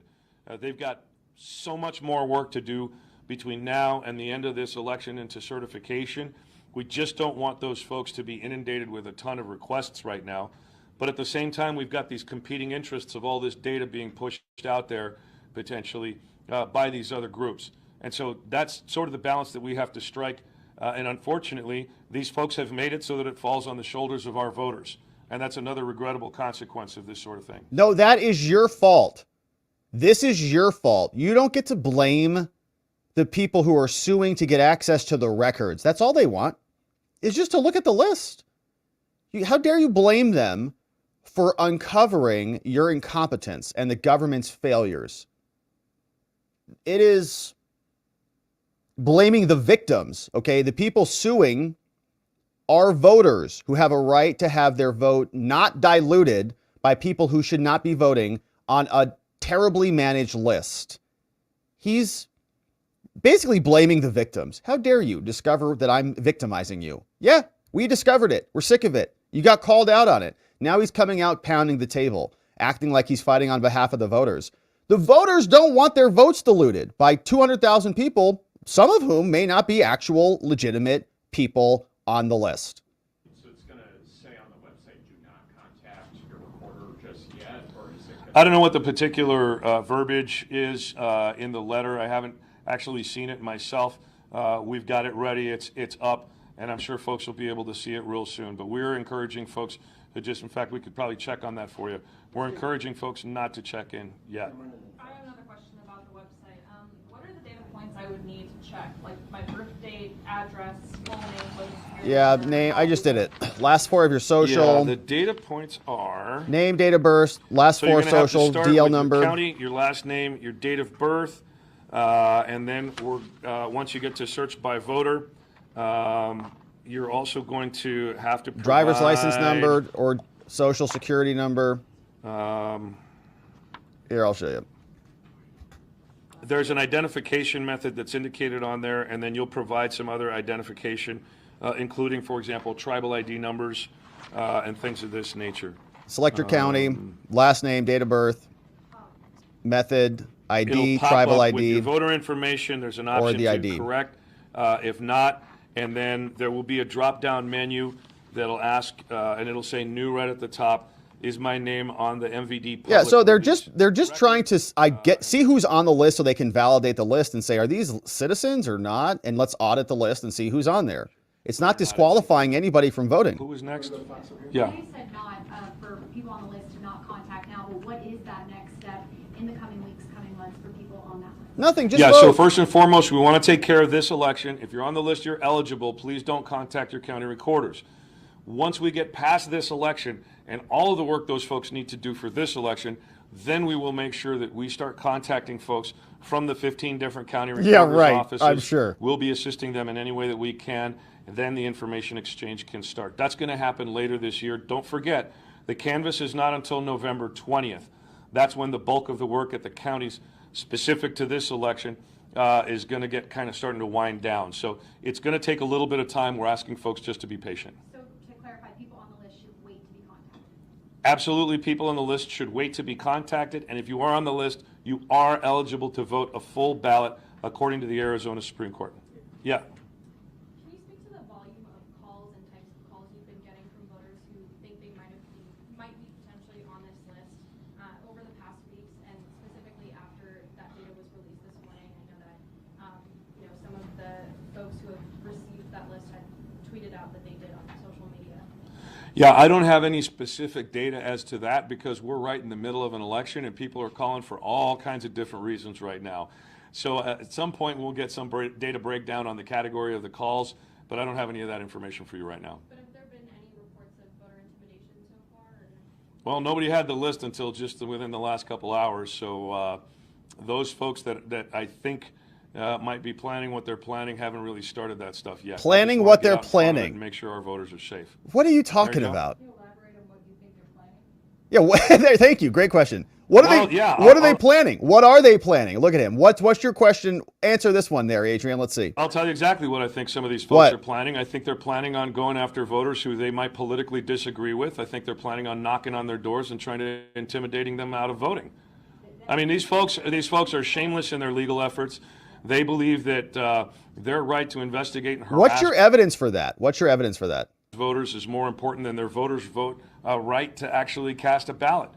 We saw it in the EPM case, where these folks think that someone who goes up to a line of voters and screams at them has more rights than the voters to peaceably assemble. Okay, so this guy totally just shifted the conversation. He's really something. He is saying that they're going to go and harass people at knocking on their doors. What's his evidence of that? He says, look at the EPM case. That's our election procedures manual, the EPM, where what they were trying to do was disenfranchise people who had certain colors on and who wore certain purses and things like that, saying that you basically your free speech is abridged because an election is happening. And we read through the judicial opinion on that. They lost that because it was him trying to say that they can govern your free speech anywhere. There was not even a physical limitation, like 75 feet within a poll place or something. It was like, whatever, anywhere. The judge said, you're nuts, dude. Not going to happen. So what's his evidence? Again, he's just crying, which is what all the Democrats do. Insurrection. Let's see if he talked. I'm waiting for insurrection or Russia. I don't know if he'll get either one of those in, but it wouldn't surprise me. This is a coordinated effort by folks, and again, this is not political, by the way. I want to make sure folks understand. It is. Yes, it is. Anti-little d Democratic, not anti-big D. No, it is not. No, it is not. Every single one of the lawsuits, has been backed by Democratic interests, let's say, right? They're done to move votes around. They're not done to enfranchise citizens. They're done to enfranchise lawful votes, which are not the same thing, according to these people. This is the potential harassment and intimidation of voters. Now, do they have a political motive at the end? I don't really know, other than the fact that we're worried for our voters. And that's why I will continue to fight against this with every chance that I get. Well, what chance do you have now? I mean, the court case is settled. Well, what we're doing right now is informing voters. If you are on the list, you can vote, and you have no Great question. She's like, well, you just lost. So, what else are you going to do? Duty to hand any information over to anyone who comes knocking on your door, either later today or into election day tomorrow. No one's coming on knocking on anyone's doors. The Supreme Court says you're eligible to vote in 2024, and that's the law. All right, I don't see anything else. Well, go ahead. One more real quick, and then I'm going to go in Spanish. It was about that video earlier. How do you know if something that's been false or fabricated is from a foreign or domestic entity? Well, because it's bad for us. How do we know? Yeah, because it's bad. Well, we don't know with definition at this particular stage, but we've got our strong suspicions. There's a variety of different characteristics that we look at, none of which we're going to be sharing because those have to do with our investigative processes. But we have very strong. It's fake foreign disinfo because we can tell. Oh, really? How can you tell? We can't tell you how we can tell, but we can tell. Brilliant. Strong suspicions based on the folks that we have in this office and the communication that our security folks have with the Arizona Counterterrorism Information Center, the Department of Homeland Security, both at the state and at the federal level. And I have a feeling once we get done talking on this briefing I'm about to get into, we'll get a little bit of a better idea, and I think our suspicions are going to be confirmed. But they do remain suspicions right now, and I'm glad you clarified that for me. Thank you very much. One last one quick, and then I'll go in Spanish. One of your earlier press releases on this coding glitch issue specifically talked about an internal investigation. What's the timeline of that? On our internal investigation is proceeding as we have resources available. As you can imagine, we're in the middle We don't of have any administering resources. this What election a along joke. with all of our partners, and we've got a whole lot more things that are much more time sensitive at this point. Once we got that Supreme Court ruling, we felt like we were pretty much solid. This is really a background thing to find out who knew what when so that we can make sure that we don't make these kinds of mistakes again. Again, let me reiterate, the Arizona Supreme Court ruling put us in a position that these voters are good to go. So the urgency behind that investigation has waned only so that we could administer this election first, and then we will get back on that full throttle. I don't think we have a goal yet. No but report. I hope to get it as soon as we're satisfied that we've fulfilled. They're not getting a sort of report. the There's not going to be any we have. details on it. Bueno, para eso es en español. Okay, so this is Brevemente Arizona. les voy a presentar Yep. que hemos cumplido con el orden de tribunal. All right, so now he's going to speak to all those people on that list, that 200,000 list. Hey, just making sure you guys know you can vote. So, all right, great job. That is our Secretary of State, Adrian Fontes. And he's mad at the voters who are trying to protect their vote, abusing the victims that he's victimizing. Adrian Fontes in Arizona and in Espanol. All right, so now let's see what's happening in Michigan, and then we'll jump into your thoughts, your comments, and your shares. And I see some very nice, generous super chats. Thank you for those, my friends. Let's see what's happening in Michigan. Michigan Secretary Jocelyn Benson changed the rules again. This time they're about the recount. We have not had the election completed yet. She's already thinking about what happens if it's too close to call. How can she finagle it in favor of Kamala? She is now had asked for an opinion from the Attorney General, Dana Nessel, and Nessel's office declined to give her advice on this. And what's so curious is that what that means is that if Dana Nessel won't give her advice and Jocelyn Benson has one interpretation, well, that means that Jocelyn Benson's interpretation will be the de facto interpretation because the AG is not stepping in to correct the record. So not even going to weigh in, right? Can't say anything. Saying nothing is safer than saying anything. She can't say, I support your right to do this because she can't, because it's not legal. And she can't say, I reject your request to do this, because then she'd be saying no to her BFF.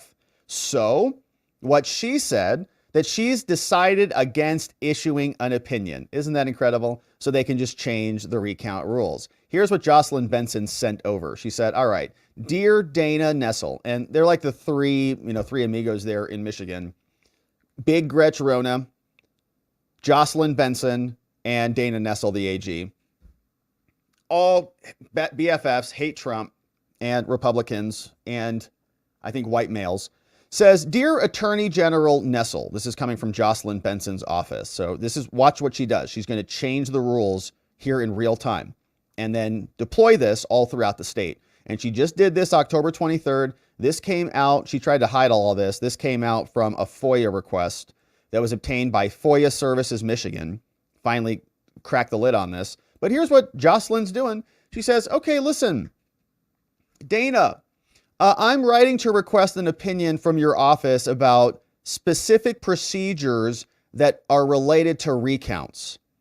Currently, I think that the administrative rules are obsolete. I'm asking about the procedure for recounting ballots at early voting locations and a denial of recount petitions that do not allege error in the counting of ballots, right? So tightening the rules. 1, I don't like the administrative rules. I want to change them. What's your thought on that? 2, when we do a recount of the ballots, I want to determine how to count them, how we do that, what the procedure is. And 3, I want to deny any recount petitions if they don't allege a certain thing. So she can stop fraudulent claims from reaching the next step. Says the recount process is governed by these laws. It was passed back in 1979. The law has been amended a few times, but now I seek your advice. These rules are obsolete. Says the current rules do not accurately describe modern tabulators. They were written a long time ago. They talk about shoot machines and they discuss talking like the opening, like open the drawer and seal the drawer and all this. They don't even match. Those rules don't even match our rules. And so the current recount rules are also premised on other statutory provisions that are no longer in effect. And so, normally there's a process to change the rules. And she says, we haven't gotten answers or waiver requests. Says, I wanted to change the rules and get their permission to change the rules, but they're not allowing me to change the rules. So now I want your permission to change the rules, and I'm going to change the rules. What's your thought on it? Says, in apparent reference to this, it describes this. And so this is bad, right? All of these, she says, my position is that the rules that are clearly obsolete cannot be harmonized and must be disregarded during a recount. See that? She just is saying, look, I know there's a process in order to change the rules. The rule was set along with a letter and sent, but they haven't responded, and they're not going to respond within 15 days, and November 5th is coming up. It's 2 weeks away, and so I can't get this done in time, and so I'm going to change. I have these problems that suddenly showed up, and so now I need your permission to change the rules. And as we saw, they're obsolete, and some of these things don't match. It could be misleading. It could be potentially confusing, and so I'm on my own, stepping outside of the proper process. My position is the rules that are obsolete cannot be harmonized and must be disregarded, right? She's just disregarding the rules. She said this other proposal was adopted that grants Michigan voters the right to participate in early voting. However, the amendments did not expressly address recounting of the ballots at early voting sites, nor do the current recount rules address this. And so the pending updated recount rules include a rule addressing early voting. However, as previously noted, it does not appear that the pending rules will be effective before this happens. Any recount of the November election will necessarily require recounting ballots at early voting sites. And so my position is, even though it's not a rule, is that the Michigan Constitution and election law generally treat early voting sites and election day precincts as basically the same, with necessary accommodations for the early voting sites. So you see what's happening here? There are election day recount rules for ballots cast on election day. And she wants to create resources for early voting sites. She knows election day sites are going to be major R, major Republican. So she wants, if there's going to be a recount, she wants to also be recounting and basically setting up the early voting sites as parallels to election day sites, because there'll be a lot of other ballots there. So let's move some resources to early voting sites and treat them the same as election day sites, even though those are not in the rules. Because there is currently no binding statute or rule expressly governing the ballots at the early sites, I request advice about procedures to recount ballots at early voting sites. Even though the rules say, the rules are kind of actually don't say much about it, about can you do that in early voting. And now we also have the scope of the recount, saying the pending recount rules also include a provision that clarifies the scope of a recount. Specifically mandates rejection of a recount petition. So let's say someone says there's fraud, you file a petition. You says it's rejected if that petition does not allege an error in the counting of the ballots. I request advice on whether, even absent a rule, whether we can rely on the current law to reject a recount petition that alleges an error unrelated to the counting of votes. Right? If you're claiming fraud of one category, it doesn't count for a recount. You cannot do a recount unless it goes specifically to the counting of the votes. My position is, again, she just makes it up, is that the Michigan law do not allow for use of a recount proceeding to conduct a broad investigation of alleged fraud or mistake if it's not related to the number of votes cast. So if you have a general allegation of fraud in some way, no recounts allowed, which provides for a recount and sets the requirements. It says that an aggrieved party must be aggrieved in the canvass of the votes. She says, so I'm interpreting this to mean like in the specific numbers. Case law also supports this interpretation.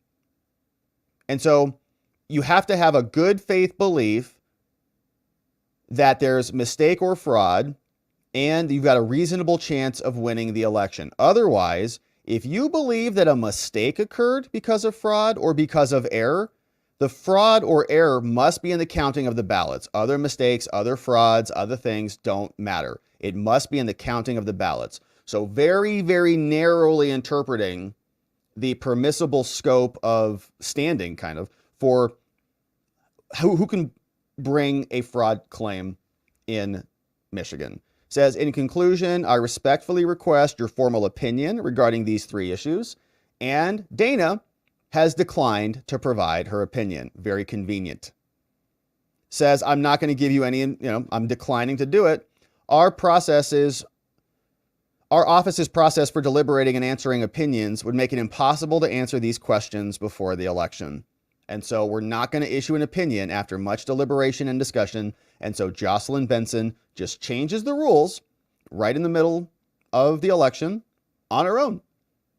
No waiver, no due process. It was already pending. They didn't get it done in time. So she just comes out, writes a letter, changes a bunch of stuff. The bills failed to get enough Republican votes in the Senate.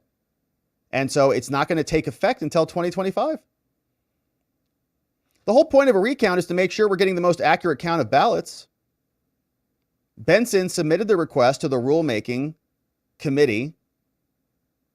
Now, under the rules, the committee can take up the rules within 15 days, or the rules are adopted by default, is what they say. Now, the legislature, though, has not met for 15 session days since July, has not waived it, and is unlikely to do so. So that means that the legislature is not allowing this to move forward. So Jocelyn Benson just does it anyways. In Michigan, she lectures everybody about democracy and about stopping tyranny and tyrants. But then what she does is just ignores the legislature, ignores the process, ignores the rulemaking procedures, and just changes the rules unilaterally on her own. And then her best friend, Dana Nessel, at the AG's office, comes out and supports her doing that. So here's Jocelyn Benson. She came out. She's looking freewheeling in her leather jacket, coming out to save America. Here's what she sounded like. But Ron Jones is haunted. All right, let's turn that off, whatever that audio is. In his 80s. He will say there's not. Conversation with Carl Elliott from the Library of Congress. Oh, it could be interesting. Here's Jocelyn. I have a little fun. Okay, good afternoon, everyone. Happy Election Day Eve. And what was that? I'm really excited to be here with you today. Okay, so she's super happy and excited and fun and spunky. I have a little fun. Good afternoon, everyone. Happy Election Day Eve. And I'm really excited to be here with you today, recognizing that 2 years ago, the citizens of Michigan voted overwhelmingly to give themselves the right to vote in person early for at least 9 days before any statewide election. And so I'm pleased to report that our state's first ever early voting period during a presidential election was extremely successful and broke several records. I want to start also by thanking the election administrators all throughout Michigan who met the moment with success every time a voter declared that it was their first time voting. And many had seen so many first-time voters that they ran out of their first-time voter stickers by the weekend. It was also a cause for celebration. So many early voting locations, 9,000 voters showing up and casting their ballot. And whether they voted in person early or from home via mail or drop box, women cast 55% of the ballots submitted so far. We're also seeing young people engaged throughout the cycle. 2 days before Election Day in 2020, about 12% of people who had voted by mail were between 18 and 30 years old. In 2022, that number was 7%. Hey, fast forwarding. p.m., and you'll be able to register and cast your vote there in one trip. To find your local clerk's office, your nearest local, 3 videos that will walk everyone through exactly what will happen returned early, procedures that we've observed in Detroit across the state. There have been a number of challengers and observers all peacefully observing and staying within the guardrails of their roles to have access to see the process and also have transparency as well. It's gone abundantly smoothly, and I'm really glad for that. I see no reason why we should depart from that at all tomorrow or in the days ahead, and I certainly expect and hope that no one will try to disrupt the process. It won't be successful, it will break the law, and we will be there with state, local, and in some cases federal law enforcement to protect the process, to protect the people in the process, and to ensure that there is justice served for anyone who would break the law in trying to disrupt or interfere with our elections. All that said, I'm really, again, hopeful that we'll see a peaceful election day, both during the voting process and after the polls close. But we are prepared for anything, and we have multiple partners and even have done scenario planning exercises all across the state to be ready for anything that could transpire. The other thing I'll add is that we'll have close to 100 people from this office working throughout the state to be there and be present if anything occurs, whether it be in northern Michigan or the Upper Peninsula or on the west side of the state or here on the east side of the state. We'll be ready in partnership with the Attorney General's office and many others to be there and to ensure we're able to either de-escalate or mitigate any potential occurrences. But again, we ask everyone to respect the process, respect democracy, respect the officials who are in the process. Democracy? And let's have a smooth and secure Why election do you keep tomorrow. changing the Thanks. rules unilaterally? Yeah. Associated Press. Can you talk about the impact of the early voting and the absentee voting on the how easy or perhaps hopefully easier to process everything? I mean, how much of this has gone on the last 9 days will be a relief to the clerks and everyone who has to process the ballot? Yeah, we'll go through a couple of things in comparison to 2020. So in 2020, we had 3.3 million citizens vote before Election Day through primarily mailing in ballots. And in 2020, we saw 2.2 million citizens show up on Election Day. In 2020, our clerks were not able to begin even pre-processing those ballots, those 3 million ballots, until 7 a.m. on Election Day itself. And they did, to great success, actually worked very methodically and securely to process and tabulate those ballots alongside the Election Day they were administering. And as we went throughout the day, our highest turnout election in state's history, we still had those unofficial results ready and available for everyone by midday to late in the day on Wednesday, within 24 hours of the polls closing. So this year, it's a little bit different and a lot more efficient.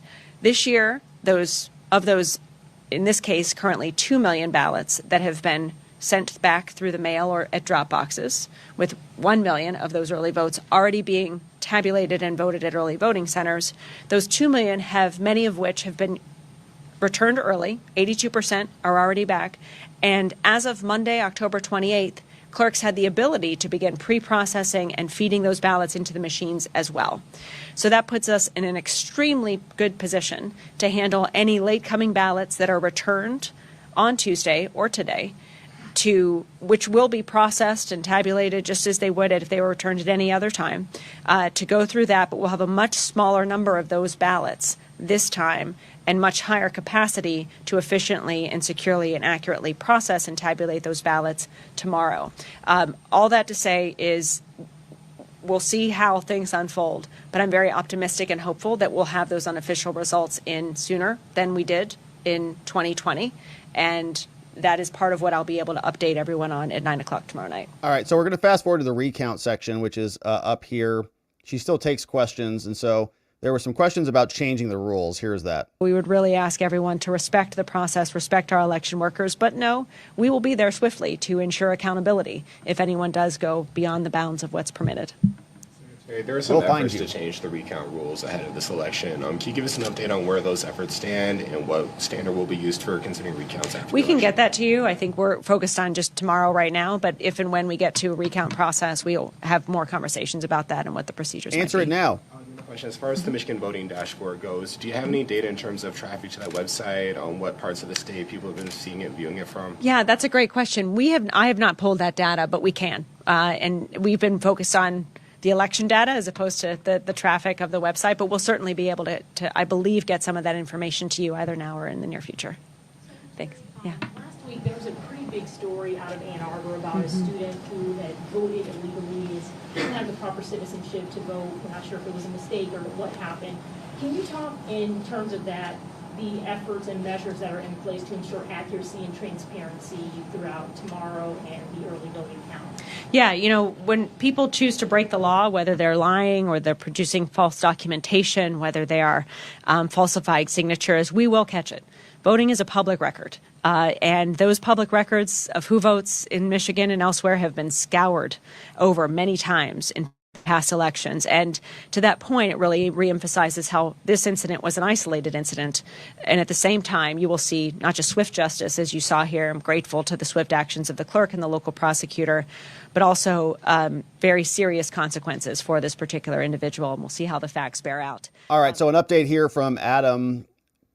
Adam named Quasman says, I can confirm in Arizona that printers are down because of no ink at the Via Linda Senior Center. So if you're over there in Scottsdale, if you were planning on voting there, please go to Stonegate polling location. Attorneys are already here collecting affidavits. All right, can't vote. Printers are out of ink. Don't you hate that? No ink. That former President Trump, based on his rhetoric, based on his past actions, that he'll declare victory early, especially here in Michigan, if it, closing in the balance. Do you have a specific plan to sort of counter that, as well as anything that follows, like last cycle, claims that there's dumping ballots at the TCF Center, which led to some of the chaos that happened there.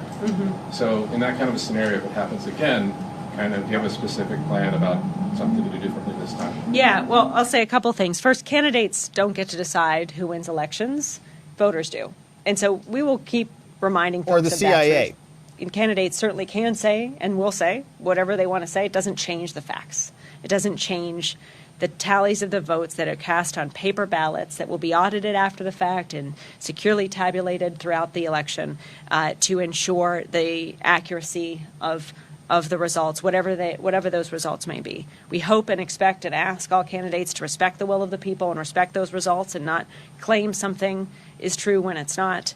But we'll be there just as we were in 2020 to, with the truth on our side, reiterate what's actually happening, even though candidates and their supporters may try to create confusion around that reality. 2020 with the truth on our side. For the next week and beyond, we'll be here to consistently, as we were Hilarious. in 2020, debunk the misinformation or debunk conspiracy theories as they may arise. They were all confirmed. Elon was confirmed. Your presumption of validity scam was confirmed. What you're trying to do here is confirmed. It's you who is the scammer. And we ask for your help, too, frankly. When you... No, we're not going to help you. We're going to continue to hold you accountable for your corruption and your hackery. Now, we also apparently have a bomb threat that was happening in Georgia today. BNO News clipped this for us, says just in, a bomb threat at 2 polling locations in Georgia. You know where it came from? Russia! Oh, man, the Russians are back at it again. Oh, dang it. Threats at polling places that we've heard about, one bomb threat. Have you heard any other verifiable threats at any polling places? We've heard some threats that were of Russian origin, and so I don't know how to describe if that's viable. We don't think they are, but in the interest of public safety, you always check that out, and we'll just continue to be very responsive when we hear about stuff like that. We identified the source, and it was from Russia. Can you elaborate on that? What kind of threats? As he said, is a bomb threat. So of Russia, and you're confident it was the Russians that did? Yeah, just like we had the DDoS attack on Monday, October 14th, 420,000, pings, denial service from Russians. So we added that interface. Like, is there a caller ID or something? Like they call it's like calling from Vladimir Putin from Russia. That's weird. Why is he calling me? Hello? There's a bomb? You're kidding. Hey, FBI, I just got a call from Vladimir from Russia. He said he's going to bomb me. You're kidding. That's perfect for us. We wanted that story anyways. Thanks for telling us. So how do they find it so quickly? That I am a human. I'm not a robot. So they're up to mischief, it seems, and they don't want us to have a smooth, fair, and accurate election. And they think they can get us to fight among ourselves. They can count that as a victory. So that tells you a little bit about the Russians. They're not our friends. Anyone that thinks they are hasn't been reading the newspapers. Thank you so much. Okay, no, we don't think they're our friends, but we don't think that their bomb threat that came from, I guess Hillary Clinton said that the Russians were killing us in 2016. Then the FBI said it in 2020. Now you guys are saying the Russians are doing it again in 2024. It's season 3. We're not that concerned about it. So, I mean, we don't want any bombs going off at locations where anybody's voting, obviously. But Russia bomb threats. Okay. Are you sure it didn't come from Fanny's office? All right. Hey, we got more from Pennsylvania. Another update from their Department of State. They say a court order has extended polling place hours in Cambria until 10 p.m. tonight. All right. So you're seeing the courts now get into action. Voters in line before 8 p.m. will be able to vote on the county's regular voting system. Voters who get in line after 8 p.m. will vote by provisional ballot. Polls in all other counties will still close at 8 p.m., and those counties may begin reporting their unofficial results at that time. So some counties will be extended, and they're linking over to the provisional ballot. All right, so more stuff happening there in Pennsylvania. And we're going to keep our eye on this and a bunch of other stuff. We'll see what Jocelyn Benson is up to, but there are lines in Pennsylvania, as we saw. And so it's election season, my friends. Hopefully you're out there and you're voting. Dems win this election, they will legalize enough illegals to turn the swing states, and everywhere will be like California. There will be no escape. That is so insane. This is the final. This is it. This is the last chance. Has anybody tried to push back? And I just want to go out and vote. Vote like your life depends on it. Vote like your future depends on it, because it does. This is the last chance, man. If the This is the last chance, man. Get out there and vote if you haven't. If you're in line, stay in line. Thank you for staying in line. It's go time, baby. All right, let's see what you say about this, my friends. And then, of course, the plan is we're coming back here tonight. We're going to be streaming all night long, and it's going to be outstanding as the polls close. We'll be here. So I think the plan is we'll go live 5 p.m. Eastern, 3 p.m. my time.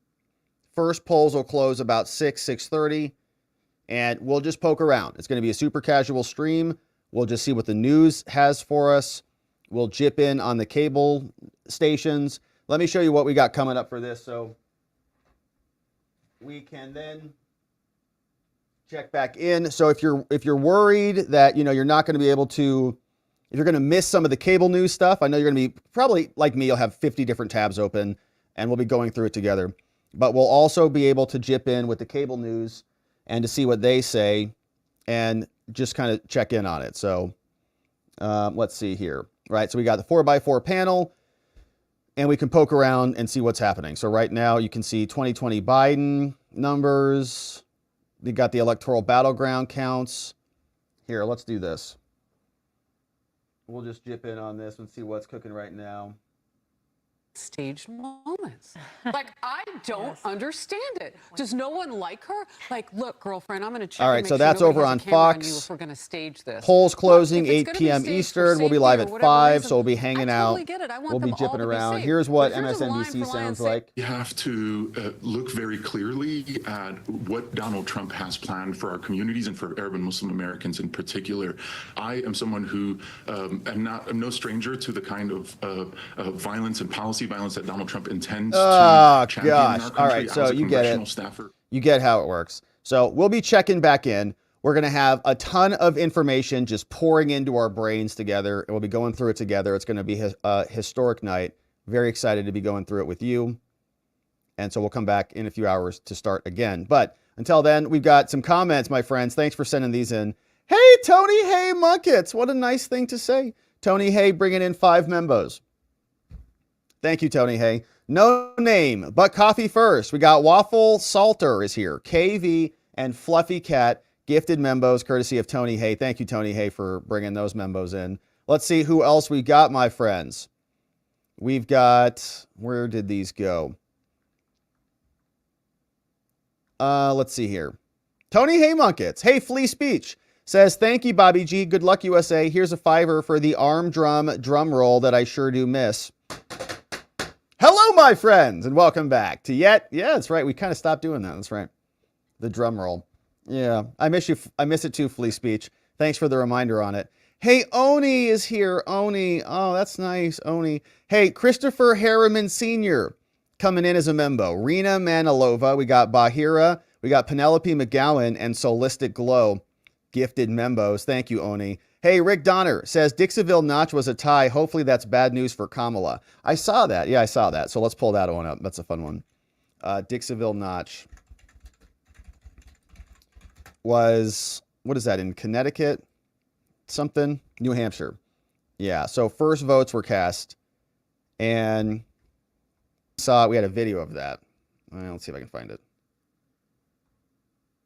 Or not. Probably spelled it wrong. All right, anyways, thank you, Rick D, for that one. Let's see what else we've got. We got MAGA Hat Stays is in the house.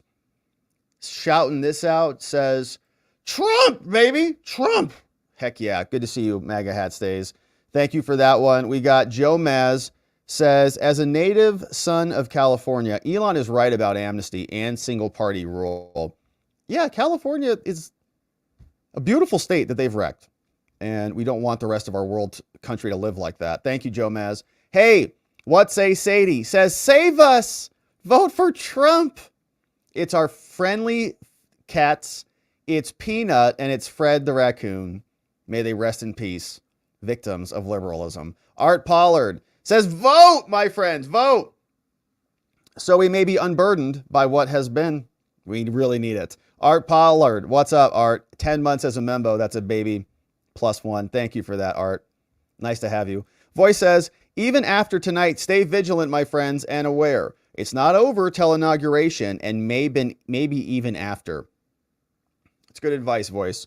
We're going to keep our wits about us tonight and into the future. Hey, Tanya Karras. Tanya, what a nice dono. Says, happy Taco Election Day Tuesday. Long day ahead, my friends. Thank you for your time and for keeping us sane, Rob. From Tanya. Tanya, the little secret here is you're keeping me sane. So thanks for it. Thanks for doing it. I appreciate it. Really excited to go through today together. And I hope your week is amazing, Tanya. Thanks for the nice dono and for celebrating Taco Tuesday. Yeah, we have to figure out what we're going to be ordering for dinner tonight. I have some ideas. Data 12 on Rumble says Hoffman, an Epstein Island castaway, allegedly. How did they fly in and out of the mainland USA with young girls without customs knowing? Well, good question. I don't imagine. Well, did they have to go through customs for some of those trips? I wonder. And like, how are those islands? What is the jurisdiction of that island? Like, is it a customs excluded island kind of a thing? I don't know. But I think customs is probably the least of their worries. And they flew there to the island and just brought them there. Like, it's not illegal for young girls to travel on airplanes, I guess. If they have a reason for being there, right? Oh gosh, it's such a sick story. Even like thinking through the mechanics of this, like, oh my, where are their parents? What's up? And then where their parents are, they're not. Hey, what's up, Tanya? Happy birthday to my husband. Happy birthday, husband to Tanya Karras, named Mike.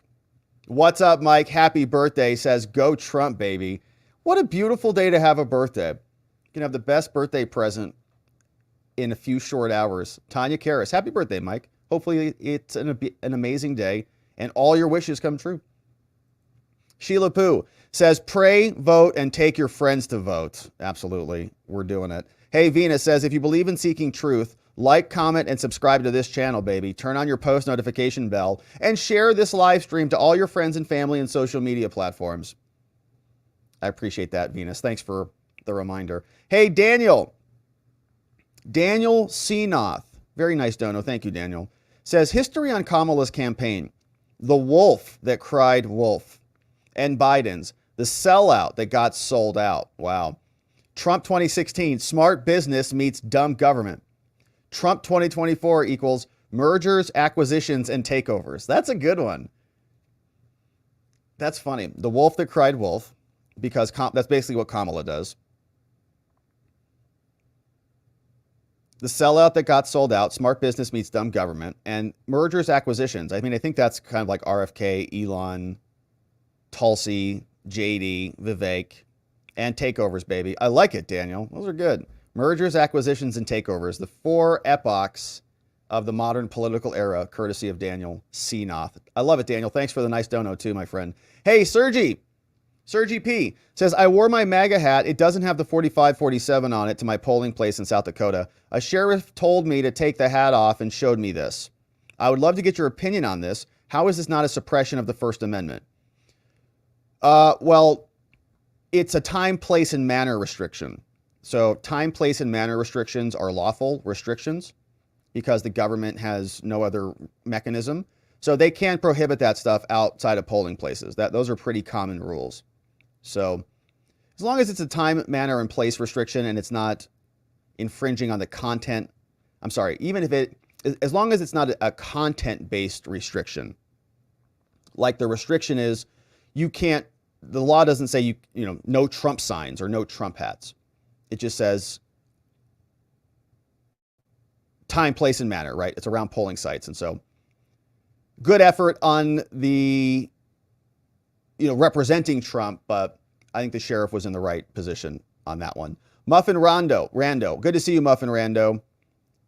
Nice to have you as a membo aboard. Neuro D says, smash that thumbs up, peeps, from Neuro D. Bonnie says, it started widespread voting problems reported in 2 heavily Republican Pennsylvania counties. That might be where the lines were. The New York Post is reporting. Pennsylvania election officials confirmed problems in voting machines in Cambria. And so that got extended, right? So that got extended to tonight. Hey, More Here is here. What's up, More Here? Bringing in more membos. Thank you. Mirjam Bernards. We got Katie Hallman, Tripping Over Trauma. Jager, Christy Shortridge. Gifted membos, courtesy of More Here. We got B.H. Williams. Says, what security people learn very early is no matter how secure you think you are, some schmuck will come up with a vector you haven't thought of, purposely or accidentally. Build an idiot-proof system and the world will invent a better idiot. Tasadaka says, you can configure BIOS settings to install a new operating system on your computer. Well, there you go. Yeah, it's like the root access. It's to the whole machine. Here's Death's API says, you can bypass the OS password with the BIOS password. You can find the hash for the operating system and crack it for the Dominion software. Then you own it, or you could enable the USB ports and plug in something malicious. There you go. And I think the idea is anytime somebody says 100% about anything, they're wrong. It's like now you know they're invalid, right? Because nothing's 100%. I'm 100% certain, positive that, well, at least if it's something that you can debate. It's like certainty is kind of a misnomer in many ways, especially in computer security, as anybody would tell you. Hey, Knox is here. Happy Election Day. Many shenanigans in Harris County in Texas already. Here's a link. Police in Texas official says, a Texas official overseeing 2.5 million voters goes missing? What? An elected official in charge of voter registration and tax collection in Texas hasn't swiped into her office for around 4 years. Okay.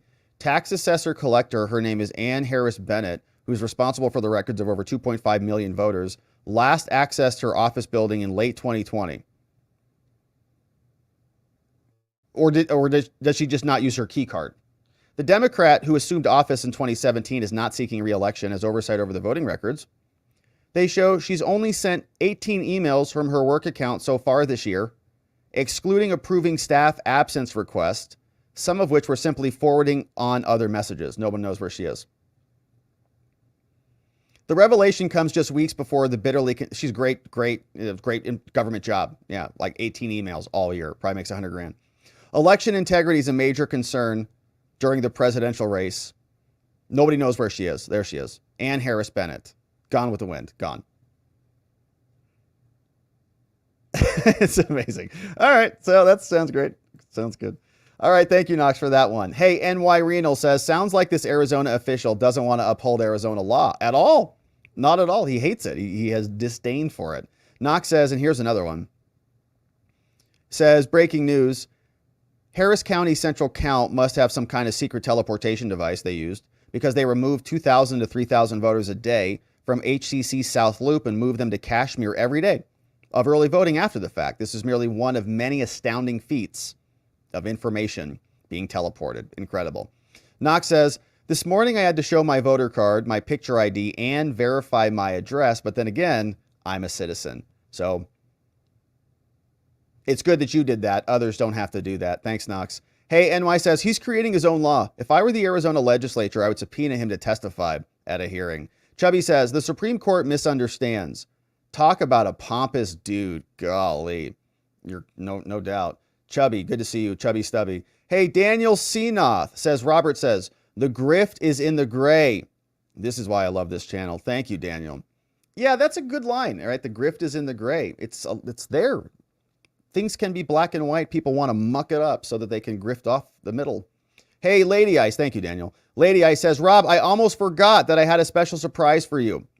Guess who was at the MSG rally? Your favorite girl, Alina Abba. She's pretty cool. I like Alina for sure. Thank you, Lady Ice. A Bad Poet says, for the Dems, it's Russia. Never China or the World Economic Forum. Never China or the WEF. Always Russia, Russia, Russia. Chubby says, it's just amazing how many of these Democrats in power positions are so pro-authoritarian and think every citizen agrees with their power-grabbing efforts and are equally against those trying to rein in their atrocious behavior. Hey, Kanga Raider says, love from Australia. Let's go Trump, baby. Love from Australia. Let's go Trump. F. Joe Biden says, if a vote was taken worldwide, who would win, Trump or Kamala? My bet is Trump Vance 2024, baby. Hey, Jason, clean, safe energy. Clean, safe energy says, go Trump. I can't wait for this to be over. Jason. It's funny. I think a lot of people are probably feeling that. I feel pretty jazzed up. I feel pretty excited today. Looking forward to it. But you're right. It will be nice to move on to a new topic and to actually have not such a terrible administration. It's going to be great. Hey, Jim R. says Democrats don't hide how they steal anymore. No, they say it openly. They just have rebranded it to be, it's not about theft. They're never going to say we're going to steal the election from you. They're just going to say we're protecting democracy and we're stopping an insurrectionist. It just means we're going to steal the election and throw your candidate off the ballot. Jim R, 15 months as a membo. Thank you, Jim R, for being with us for 15 months, my man. Really great to see you. Rick D says, more like the Stygian witches than the Three Amigos. I don't know who those are. The Stygian witches? Are there three of them? I'll have to look that one up. Thank you, Rick. This old guy says, Rob, looking forward to your coverage tonight. Heard I could get VIP seating, so here's my ticket purchase. Whoa, this old guy. Very nice dono. Yeah, you get front and center, man. Front and center for that one. Front and center. And I'm looking forward to it too, this old guy. We're excited to be here. We're going to be poking around. We're going to be checking in on all the cable platforms, the New York Times coverage. I've got all the Secretary of States queued up in a list so we can just check in on all of them. We'll have all the results coming in. And then, of course, we'll hear from you. We'll see what you guys say about it, and we'll have a great conversation tonight. It's just going to be fun to go into this moment together. It's one for the history books. I'm excited to do it. Thanks, this old guy. Glad you're joining us, man. Thanks for being here with us tonight. Hey, Chubby says, I'm just waiting for them to outright state that they will only recount if it could benefit a Democrat candidate. Yeah, her recount rules are any ballots that are marked with Republican candidates just go into the shredder. Here's one from Knox. How the Biden-Harris people organize and mobilize pro-democracy public funds to mobilize pro-democracy voting blocks ahead of the election. Yeah, using federal money, using taxpayer dollars to get out the vote. It's gross. It's theft. It's fraud. Glocky says, this is an excellent sign for Trump. In fact, the Republicans are actually winning the state house races in Guam. If Kamala has sunk this low from Biden's numbers, she must be really nervous. So shout out to our friends in Guam. We need them to show up a little bit more. But in 2020, wow, it was 13 points for Biden. Wow. Only 3 this time. Elon Musk says the cavalry has arrived. Men are voting in record numbers. They now realize everything is at stake. It's exactly right. Shout out to the bros out there. Activate your bro network. Bro networks have been activated. We're not playing around this time. We're texting each other. We're doing bro ballot checks. We're encouraging our friends to get out there. I sent text messages to my bros. Even the bros that you're like, it's kind of weird to send them a ballot text. You still have to send it to them. Hey, man, it's not weird, all right? Ballot text. I haven't talked to you in a while. What's up? Ballot text, bro check, ballot check. What's up? They're happy, Oh, yeah, it's good to hear from you. So just say what's up and you can rekindle some old bro ships. It's good. Hey, what's up, Elon? Eric Dowdy says, taking a step back, the signs I'm seeing in terms of Trump-Harris advantage in Election Day turnout, seeing a clear rural and R surge, but also seeing signs of life in suburban areas, it's clear there was a much larger backlog of Republicans who were waiting to vote. From Eric Doherty. What's up? Let's go, Brandon. Brandon Lesko is bringing in 10 membos. Thank you, Brandon Lesko. We got Design Rhythm, You Skate Diaries. We got Mighty Mouse, Jason Newton, Marilyn, Leo Zero. That's Worrisome. You Better Run. Became a membo. We got Bart C, Zool McCool, Serial Killer, like the kind you eat, and some comments. Brandon Lesko says, I plan to give 10 memberships for every state Harris wins as an atonement. Oh, that's hilarious. 10 memberships for every state Harris wins as an atonement. Hilarious. It's like if we're going to have a benefit of yeah, I like it. I like it a lot. It's of course I'd like it because we're getting 10 membos every time. I like that. Thank you, Brandon. You're awesome. Great membo invite. We got Rick D. Says from James O'Keefe, Philadelphia City Commissioner's Office tells non-citizens they can vote if they're Philly residents, not citizens. NGO Saiba across the street sends non-citizen voter with an ITIN to vote. Thanks, Rick. David D says, they already testified in Congress that the exact location can't be identified. And what was this in reference to? Oh, maybe the phone calls from the Russians, David D. So they don't know where those phone calls are coming in from. From David D. Thank you, David, for the dono. We got Bruce Rice Baby. Says, I voted today. Trump Vance. Heck yeah, Bruce Rice. 25 months as a membo. Nice to have you here, Bruce Rice. In the house, man. That's a long time. We've seen some serious business together. Thanks for voting and thanks for the report. We got Jim R. Says, I voted the day I got my ballot. So done with California. Awesome, Jim. Thanks for the report. Glad you got that in, baby. Get those votes in. Glad to hear it. Hey, Angry Bellsprout says, at least he's honest talking about little D Democrat. I see what you did there, Angry Bellsprout. Yeah, you're right. He did say that. Hey, Trump.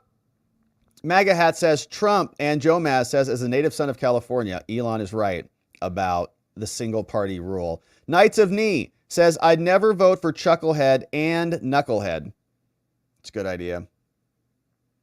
From Knights of Knee. Good idea. Sharpening Man in Texas says, please help her turn her smile into a frown because she'll be sad because she loses the election. Womp womp. Jacob St. Amour says, thanks for all the attention to Michigan. Been sharing with everyone I can. Wish we could do something about Benson. Feeling powerless outside of my vote.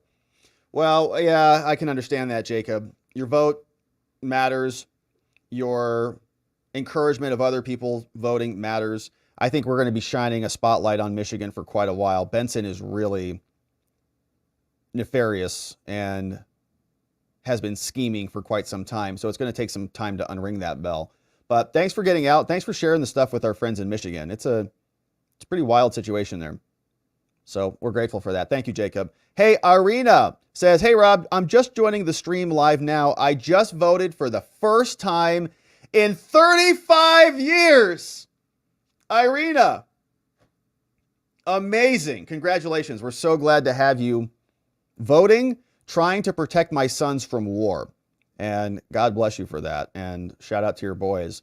Because, yeah, we don't want more endless wars for who knows what reasons. We're sick of it, too. Thank you, Irina. Thanks for voting. Thanks for standing up for your boys. Thanks for protecting your boys. We love our mamas. We love our amazing mamas out there who protect their boys, voting for their boys, because we don't want to go die for Liz Cheney while she sits around going hunting with Dick. Thank you, Glocky. Says, hey, Maricopa is R plus 22 today. Florida is R plus 22. He says, oh, golly, geez. Stan Cottrell says, our conservative state rep, Keith Kidwell, was threatened with death at the polls today. Wow, the suspect is in custody. Wow. Sounds like a lunatic leftist. Yep. Yeah, what state? Keith Kidwell, I don't know. Hey, Jim R. says, interesting how election problems only happen in Republican counties. Democrat issue, quote, we were so successful with 120% of the votes accepted. Yeah. And it's like they're getting high on their own supply a little bit. They're like, wow, we cheated and we won. Everyone loves us, so we can cut genitals off. Wait a minute, what? No, that's not what, nobody voted for that. Stan Kittrell says, Kidwell incident was at Washington, North Carolina. Tried to attach a link, but YouTube wouldn't let me. Oh, thank you, Stan. So, yeah, what was that? That was Keith Kidwell. Let me see if I got there was a news story on that one real quick. Searching Republican member. Yeah, okay. So thank you for the update, Stan. Hey, Jim R., thanks for that one. Kidwell. We got Sandy says, I think Donald J. Trump takes Rhode Island, New Hampshire with the RFK factor. That would be amazing. That would be a landslide, right? If that happens, it would be great. Oh my gosh, we already have election results. Get this. Stacey Abrams is now our president. She won. Fox News just called Stacey Abrams as our new president. Polls haven't even closed yet, but she wins thanks to Fox News. Wow, what great reporting. Azure King says, didn't Raskin basically say that if Trump is elected, they wouldn't certify as they view him as ineligible? He did say that. Then he walked it back pretty badly. But he did say that. Said they were going to use the 14th Amendment and the insurrection clause to disqualify him, even if he does win. Thank you, Azure. We got Dana says real numbers will be a landslide for Trump. I think you're right, Dana. I think it's going to be a little bit more comfortable than some people are letting on. I feel like we're in the middle of a change cycle. People are just tired of it. So people want change. Kamala is not change. So I'm hopeful you're right. Praying you're right. I think you are. Hey, GB in Cali says 10 membos are now new friends. Thank you, GB in Cali. Close Mom is here. Bo Hunter. Nihilist Solitude. Mary W. 45 is here. JL. Brittany Zarwell. We got Weather Cat. David Trailer. Jason H. and Rocket Dan. Gifted membos courtesy of GB in Cali. Thank you, GB in Cali. Hey, Just Ranting. 7 months as a membo. Says, thank you for the show. I miss it due to time difference, though. Trump 2024 in the house. Thank you, Just Ranting. Miss it due to time differences normally. Thank you, Just Ranting. Glad you got to join us for the day. Old Fart Gaming says, there was a simple way to avoid networking issue if Wi-Fi connectors were enabled. Insist on Wi-Fi jammers in all voting locations. It's off-the-shelf, cheap technology. Yeah, Paul Allen says the machines should not have network hardware at all. Just take them out. It's off-the-shelf, cheap technology. Yeah, I think people are using those in home raids now, too. Hey, Glocky says Biden's closing message to Kamala is linked here. And, all right, so thank you for that one from Glocky. And then Country Thrift says the Trump movement has a confidence and a historical following. Harris has built a campaign on lies and corruption. Why are we so nervous about the outcome? Stay blessed and vote Republican. It's a good point, Country Thrift. I think that's right. And the last time Kamala ran, she got obliterated, couldn't even make it through the primaries. So I don't have a lot of faith that she has a lot of natural organic support, and you really need that to win an election. So I think people are nervous because of the thievery, because of the corruption, the partisan actors, right? We saw what happened in 2020. There was a lot of momentum for Trump. They had a basement Biden who did nothing, and they stole it with the CIA and the FBI. So I think that's why people get nervous. But I understand, and I think that staying positive and optimistic actually creates more possibility of that outcome. And I know that goes into the woo-woo territory a little bit, but what you think and believe, you can conceive, right? It actually becomes real. If you can believe it in your mind, in your mind's eye, it can become real. And you know this, when you wake up and you tell yourself you're going to have a good day, the likelihood that your day is going to be good is much higher than if you wake up and you say today's going to be a bad day. It's probably going to be a bad day. So you can manifest these things in little ways. And we're trying to do that, so to speak, here, because we don't want to live in 4 more years of hell, burdened by what has become terrible.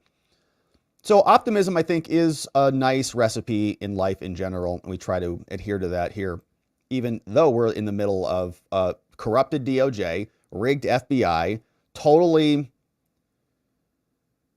interfering CIA, right? It's a lot. We have a lot of opposing forces that we're battling against, but I think we have liberty and freedom and a love of America on our side. They don't have that. Hey, Spuds. This was from Stacey Abrams. President Stacey Abrams says, mind the gap. The gap, you know. Oni, what's up? Bringing in 5 membos. We got Roger Needham. We got CC's here. Dog Foster Mom. Lillian Murray and Marmar in the house from Oni. The Hook says, last week, Raffensperger said that GA wouldn't know the results until the overseas ballots came in on Friday. But this morning, they said they should have the results by 8 p.m. I think they're predicting a landslide. Hey, Just Rhonda. Hey, Just Rhonda, you're back on YouTube. It's working. Says, welcome to all our new membos and a ginormous thank you to all the generous people in the best chat on the Tubies. Just Rhonda, what a nice thing to say. And I'm glad you're back in the YouTube chat. I'm glad it's working well. All right, so Just Rhonda, thanks for those. My friends, thanks for the amazing donos. Let's say hello to our friends on X briefly. Then we'll go up, we'll say goodbye to locals. Then we'll pause for a few hours. We'll come back on and we'll get into the results. The results of the night will be coming soon. Hey, Paul Mino. Paul Mino is here. Our meme smith on X. Paul Mino says, be prepared, my friends. Be prepared. It's popcorn. Get your popcorn ready for the evening because there's going to be some good stuff happening tonight. Hey, Fred Petamonte, amazing. Fred Petamonte got his vote in. Says the following is enrolled and counted. My absentee ballot was received and counted. Amazing, Fred. Yes. Here's one. Did you see this movie with this one kid? Says, I see dead people voting for Kamala. Yeah, they're everywhere. Hey, PJ Copeland got the vote in. Heck yeah, baby. Heck yeah. Shout out to PJ Copeland. Got the vote in. Hey, NC Novenberg also got a vote in. Heck yeah. Q's Nanny says, I got my vote in. Lindsay Overton didn't vote. Lindsay, will you please go vote? Hey, what's up? Lisa Ann says, FBI warnings against what? The Russians. The Russians. George says, the thing I find most funny about the far liberal left is they don't realize that a liar does verbal gymnastics in order to convince you they're telling the truth. More verbal gymnastics than ever.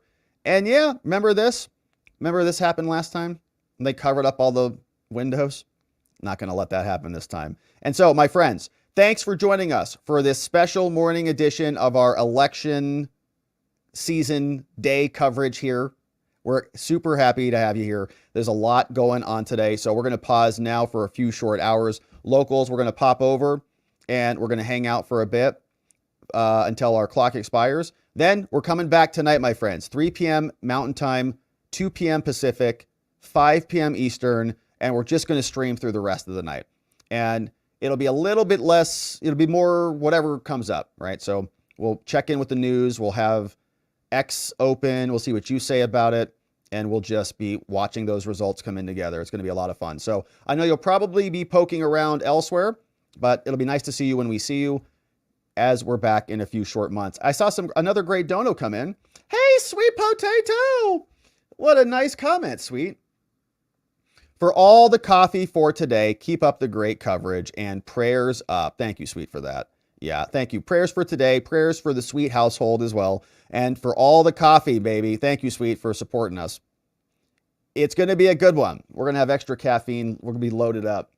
And then we'll order some nice dinner together. It's going to be nice. All right, so Sweet, really great to see you over on Locals.